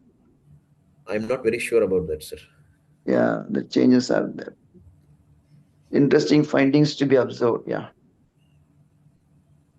But definitely you're able to see clearly the vertebral bodies, Dr. Jamil, or you're able to see the right side part, half of the vertebral bodies, even below D4 level. Are you able to see? Yes, sir. That's an important finding to be looked for in a radiologically say that right side is bit of compensated. Yes, sir. So you'll be able to see hyperlucency or lucency shadows along the vertebral bodies, even though it is properly exposed. Truly speaking or technically speaking, the lung is bit of expanded. It make you to feel that the expanded lung parenchymal shadows will start overshadowing, overlapping with the vertebral body shadows that you're able to see here.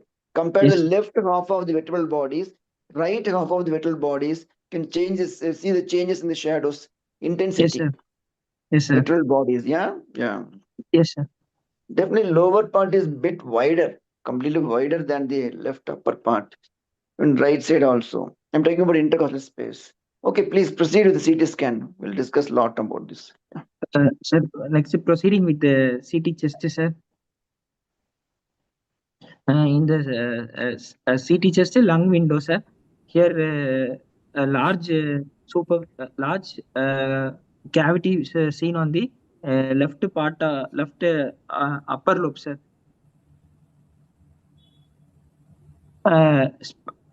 Here,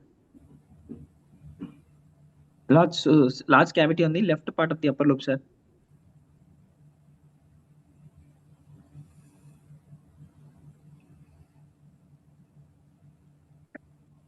Yes, what are the other findings, Jamil? Just say what are the other findings. Sir, other is the right side. There is minimal mild bronchiotractic changes are present, sir, in the lung window, sir. Comparatively, left side there is a volume reduction fully. Volume reduction, yes, sir. Right is hyperinflated, sir. Okay. See, actually, there is a thick-walled cavity, okay, and there seems to be something inside the cavity. See here, I don't know whether the point you're able to appreciate the pointer. See, if you look in this cut, you can see the entire cavity as such. But in this cut, if you see, there seems to be something inside the cavity. Yes, sir. Okay. Then there is also a lot of pleural thickening is present. Yes, sir. So if you observe very closely, there seems to be an intense pleural thickening in the left side. Yes, sir. Okay. Then Yes, there sir. is mediastinal shift. You can see Shift. the anterior junctional line. Usually there is something called as an anterior junctional line. So the anterior junctional line has moved completely towards the left side. Yes, sir. Then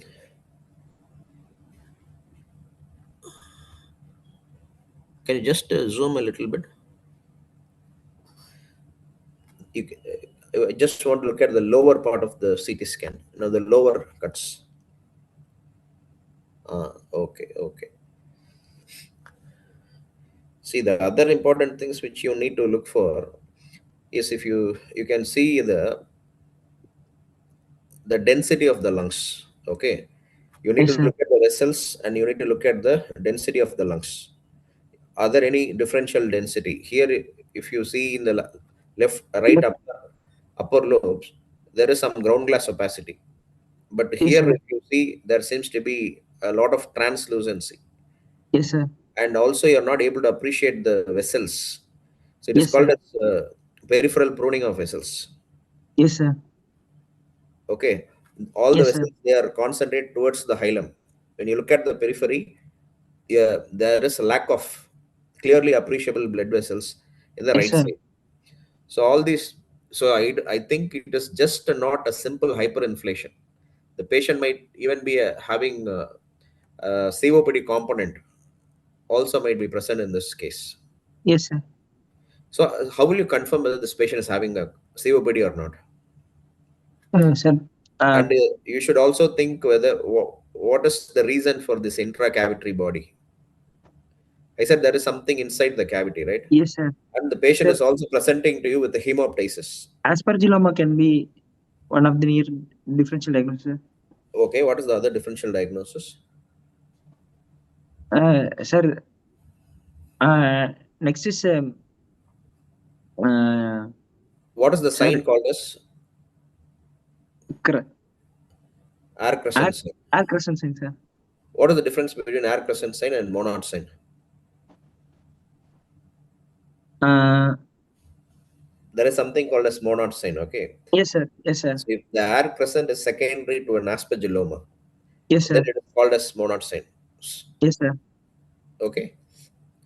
So the other differential diagnosis, sometimes when the patient is having hemoptysis, there can be a clot inside the cavity. So Yes, that is sir. also a possibility. Yes, sir. Okay. So I asked, how will you confirm whether this patient is having COPD or not? Sir. In the CT scan, is there any way of checking whether he is having any pulmonary hypertension? We had a discussion whether the pulmonary Yes, sir. hypertension. How Yes, will sir. you know whether the patient is having pulmonary hypertension? Is there any finding which you can look at? Sir, want to look at the pulmonary arteries, sir, compared to with the size of the aorta, sir, where pulmonary artery is dilated and greater than the size of the aorta in CT, we can look for pulmonary hypertension, sir. Okay, good. Okay. Are there any other important findings? Sir, the mediastinal shift in cardiac window here, the mediastinal shift is visible, sir, and right side compensatory hyper inflation, along with the left side mediastinal shift with the left upper lobe cavity, sir. Okay. Can you show me the lower part of the CT scan?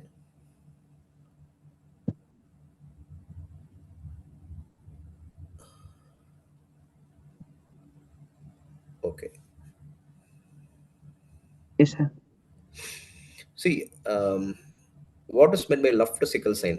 In the chest X-ray, if you see, the patient was having some kind of a ground glassing. There was some kind of opaque shadow in the left mid zone and lower zone. Yes, sir. Okay. So that can happen in patients with the left upper lobe collapse. Yes, sir. So in patients with the left upper lobe collapse, there can be a radiological sign called as left sickle sign. Do you know what is meant by a left sickle sign? Yes, sir. In sorry, while percussion, No, it's actually the actually a radiological sign. Okay, so when the patient is having a left upper lobe collapse, what happens? The sixth segment expands, overcompensates it. So as a result of which, what happens is the patient will be having a small crescentic shadow adjacent to the arch of aorta. yes, So sir. you need to look for the sign in the chest X-ray. So that is called as left sickle sign. Yes, sir. Okay.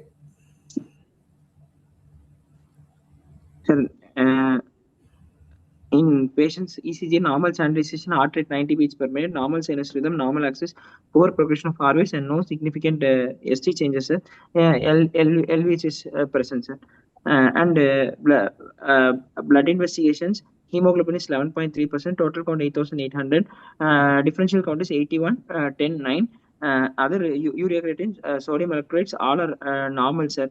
And here there is a hypoalbuminemia, significant finding, sir, 3.0, sir. Next is with the sputum, sir. Sputum culture, no normal flora, sir, atypical pneumonitis, and AFP-CB is found to be negative, sir, and no fungal elements found in the sputum, sir. So, Jamil, you didn't go for sputum A, B, you directly went for only gram stain culture? No, sir, sputum A, B not is negative, sir. Okay, so if you presume it is tuberculosis, how many times you are going to take sputum sample? Sir, 2 times, sir. Early morning sample, sir. One spot sample, sir, and other one is an early morning sample, sir. Okay. And then when are you going to repeat it? If you start on ATT? Sir, ATT is two samples, sir. A small intervention at this point, sir. Actually, we are not doing this spot and early morning specimen, sir. According to the National Tuberculosis Elimination Program, now we are doing only spot true NAT. That is the only thing which is advised as per the program. Yes, sir. Okay, pa. Then when are you going to repeat it? Sir, if there is a strong, sir, second time want to repeat, sir, strong clinical suspension there, we can repeat for second time, sir. At the end of intensive phase, you are going to repeat. At that time, are you going to do true NAT or CB NAT or just G Nielsen? Sir? So would you want to repeat gene expert at the end of intensive phase? Yes, sir. Or be happy with G Nielsen? No, sir, want to repeat, sir, to know whether the in progression of the treatment, No, whether it is not necessary. Gene expert is enough if you do it once. Okay, so at the end of that, it is enough if you do G Nielsen. So in fact, it is not recommended to do true NAT at the end of intensive phase because there is this problem of false positivity. So it picks up even a dead bacillus. So that is the reason why for diagnosis, gene expert or true NAT is okay. But follow up, you have to do with smear microscopy because of the false positivity, increase in false positivity rate in gene expert. Okay, sir. So it is enough if you do only G Nielsen at the end of intensive phase and at the end of the continuation phase. So is there any special investigations for HIV-related tuberculosis? Can you do what is that modified CB NAT? Is there anything called ultra CB NAT? Yes, sir. And what do you do in the urine of HIV patient to diagnose tuberculosis? Sir, Gento, sir. So that's LAM. What is LAM? Lipoarabinomannan. Arabnomanic acid, sir. So for HIV, we do these two tests: ultra CB NAT and lipoarabnomanic acid. Lipoarabinomannan in the urine. Okay, proceed. Sir, here absolute eosinophil count is 173, sir. Serum CRP is positive. ESR is 22 mm for half an hour and 45 mm for 1 hour, sir. D-dimer is 0.7 and serum CRP positive. PT is 11.6, sir. INR is normal, sir. Okay. Why did you do D-dimer in this case? Sir, here a patient presented with acutely with hemoptysis. Sir, duration is very less, sir. So to rule out pulmonary thromboembolism, did D-dimer, sir. Did you do any clinical scoring for this patient to know the pretest probability of having a pulmonary thromboembolism in this case? Well score for negative only, sir. Okay. So well score was negative. Yes, sir. Okay. But in spite of that, you have proceeded with the D-dimer. What is the value of D-dimer in patients with the pulmonary thromboembolism? Thousands. No. The SOR is asking whether it is a What way it is used? positive predictive or negative predictive value. Sir, negative predictive value, sir. Okay, good. So the D-dimer can be positive when the patient has got hemoptysis. So any active inflammation, any active bleeding, any active DIC, so there are umpteen number of causes for D-dimer positivity. So as Yes, rightly pointed out, it has got a negative predictive value. If it is negative, that more or less rules out. If it is positive, it can be anything. Okay. Proceed. So finally going with treatment, sir. So now we come back to the cavity. What are other causes for cavity? This is often asked question in the examination. So it's not always tuberculosis. What are the other causes for cavity in the lung? Sir, cavity in lung is tuberculosis, malignancy with cavitary lesion, vaginous granulomatosis. Excellent. Sarcoidosis. So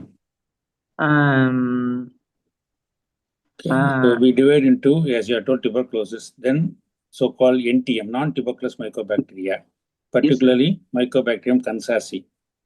Yes, sir. Then the other bacterial cause. What other bacteria can produce cavity? Klebsiella can produce cavity. Yes, sir. Nocardia. Klebsiella and Nocardia, sir. Then it go for fungal cavity. Fungal coccidioid semitis, blastomycosis, and histoplasma, aspergillosis. Then parasite. Sir, parasites is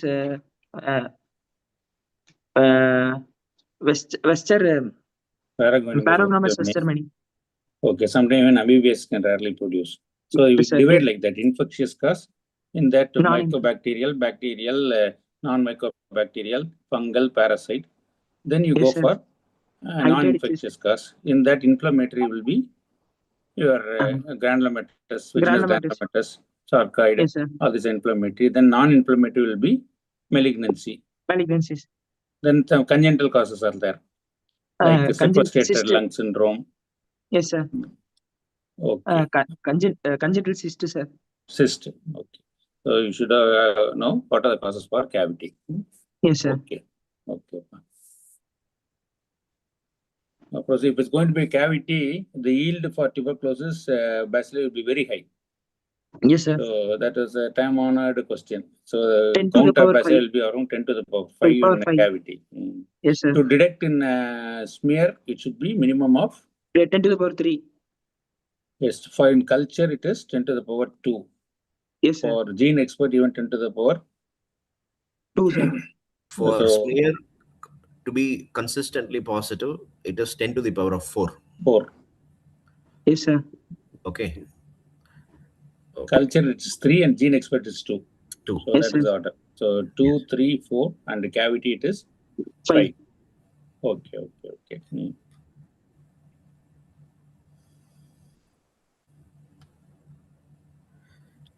Yes. Proceeding with treatment, sir.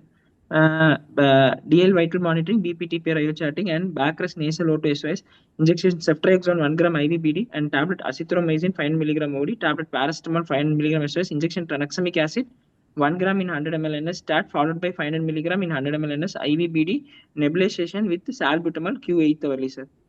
See, in this patient, you said the patient is having hemoptysis, right? Yes, sir. But you are advising back rest for this patient. So ideally, so where do you think, in which side the hemoptysis is coming from?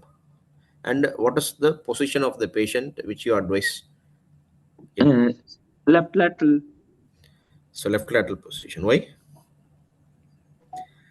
So usually head down, left lateral. So the Yes, sir. deceased side is on towards the left side. Yes, sir. Okay. I will change it, sir. Sorry, sir. No. Continue. So ideal will be 30 degree. Only at 30 degree position, the pulmonary pressure is lowest. Yes, sir. And ipsilateral decubitus, the patient will not aspirate his okay. So 30 degree is the mean pulmonary artery pressure is supposed to be low at that particular degree. Okay. Yes, sir.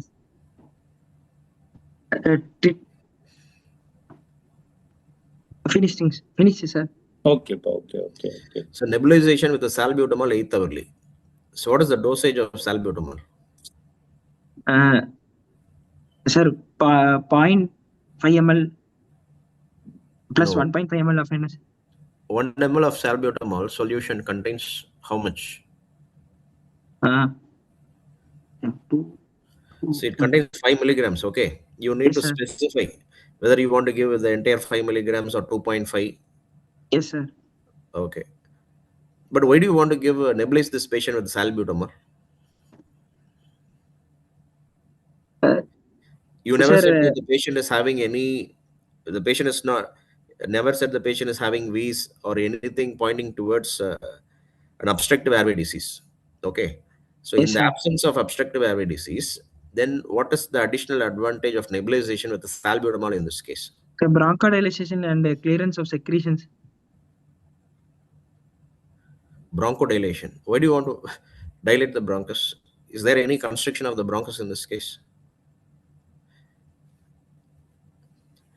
So what I'm asking is, does the patient have anything to suggest he's having a coexisting obstructive airway disease? So if there is an obstructive airway disease, then there is a point in adding bronchodilators for this case. Okay. Yes, sir. Okay. So how will you confirm whether this patient is having obstructive airway disease? Sir, want to proceed with the spirometry, sir. Okay. So the patient is having hemoptysis, and the patient, you're also suspecting a relapse in this case. You need to rule out tuberculosis, softening rule out tuberculosis, and once the hemoptysis gets settled, you can ask the patient to do a spirometry. Spirometry. So when will you say the patient is having COPD according to spirometry findings? Sorry, FEV1 by FEC is less than 0.8, sir. 0.8, 0.7. 0.7, sir. 0.7. See, the post bronchodilator reversibility, after doing the reversibility testing, the post testing should, the FEV1 by FVC ratio should be less than 0.70. Then you can say Yes, that sir. the patient is having COPD. COPD. Okay. What will you do if the patient is having aspergilloma in this case?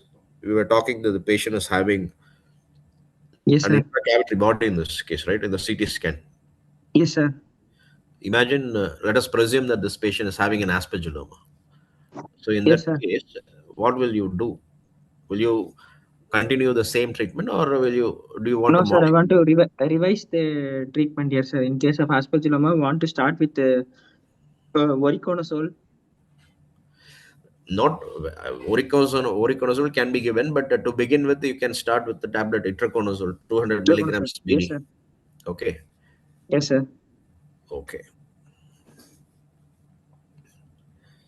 Okay. So what will you advise the patient at the time of discharge? Sir, to wear masks during the work, sir. Avoid dust. This Avoid patient, crowded place. you said the patient is a painter by occupation. Okay. Yes, sir. He's coming and asking you whether he needs to change the occupation. What will you say to that patient? Yes, sir. It's good to change the occupation, sir, to avoid further exacerbation, sir. So how about vaccination, Jamil? Sir, For him? yes, sir. Patient, we have to go for pneumococcal vaccination, sir. What pneumococcal vaccine advice for him? It is PCV 13 or PCV 20 or PPV 23.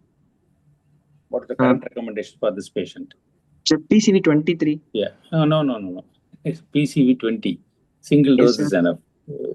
Previously, we used to give PCV 13, then 13. followed by PPV polysaccharide 23. Now the current we have got to 20.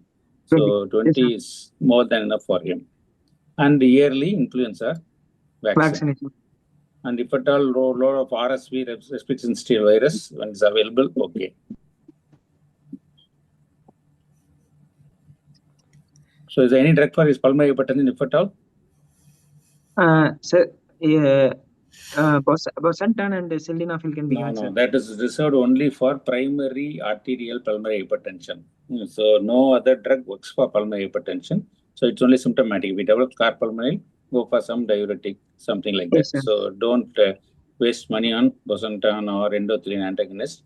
That is only approved for primary arterial hypertension. That is group 1. Yes, sir. Okay. Not for this. This will come under, if at all, this will come under Group 3. Group 3. So there is no drug for this. What is group 4 pulmonary hypertension? Conditions in group 4 pulmonary hypertension. Group 4. Chronic thromboembolic pulmonary chronic pulmonary thromboembolism, sir. Chronic thromboembolic CTEPH. It is called a CTEPH. CTEPH. Yes, sir. Okay. Okay, I think you have done extremely well, Pa. Though we have asked very many questions, you have managed to answer most of the questions. Then the examination, you cannot expect to answer all the questions. So some of the questions will remain unanswered. But you should not get depressed because of that. But I think your HOD and your team has trained you very well. So because we are attending very many exams, we find you are one of the good candidate. Person was good, your discussion was good, and but you cannot answer all the questions to all the examiners. So you are done reasonably well, Pa. Keep going. Thank you, sir. All the best. All the best. Thank you. So thank you, sir. Thank you to my chief Natarajan sir, Murugan sir, and Saravanan sir for their excellent discussion today, and to my postgraduate Jamil, who has gone through all the things. Now he would have learned a lot from this, sir. And many of the postgraduates are watching. They should have learned a lot from this discussions which has been going on. And very thankful to all of you, sir, for your excellent discussion on the topic respiratory system with fibrocavity, sir. Thank you. Sir, thank you very much, sir. I would like to place on record my thanks to the head of the department of Thiruvarur Medical College. And the one important reason why I accepted was it is very difficult to get an opportunity to chair a session like this along with the greats in medicine like Professor Natarajan. So in Madras Medical, right now I am one of the professors in Madras Medical College. I am surrounded by a lot of professors who are alumnus of Madurai Medical College, and quite often they used to talk about Professor Natarajan, how he used to diagnose things and those kind of things. So now I feel really honored to chair a session along with you, sir. Thank you. Thanks a lot. Thank you very much, sir. We learned a lot, and I also learned a lot from your discussions, sir.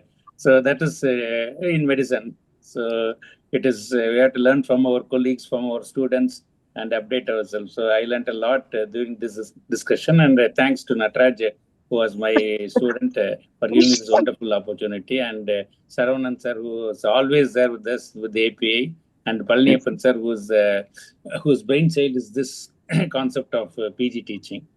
Thanks a lot. Really, thank you, every one of you, sir. Really, thank you for being part of this program. Thank you, and good night to all of you, sir. Good night. Thank you, sir. Thank you very much, sir. Thank you very much.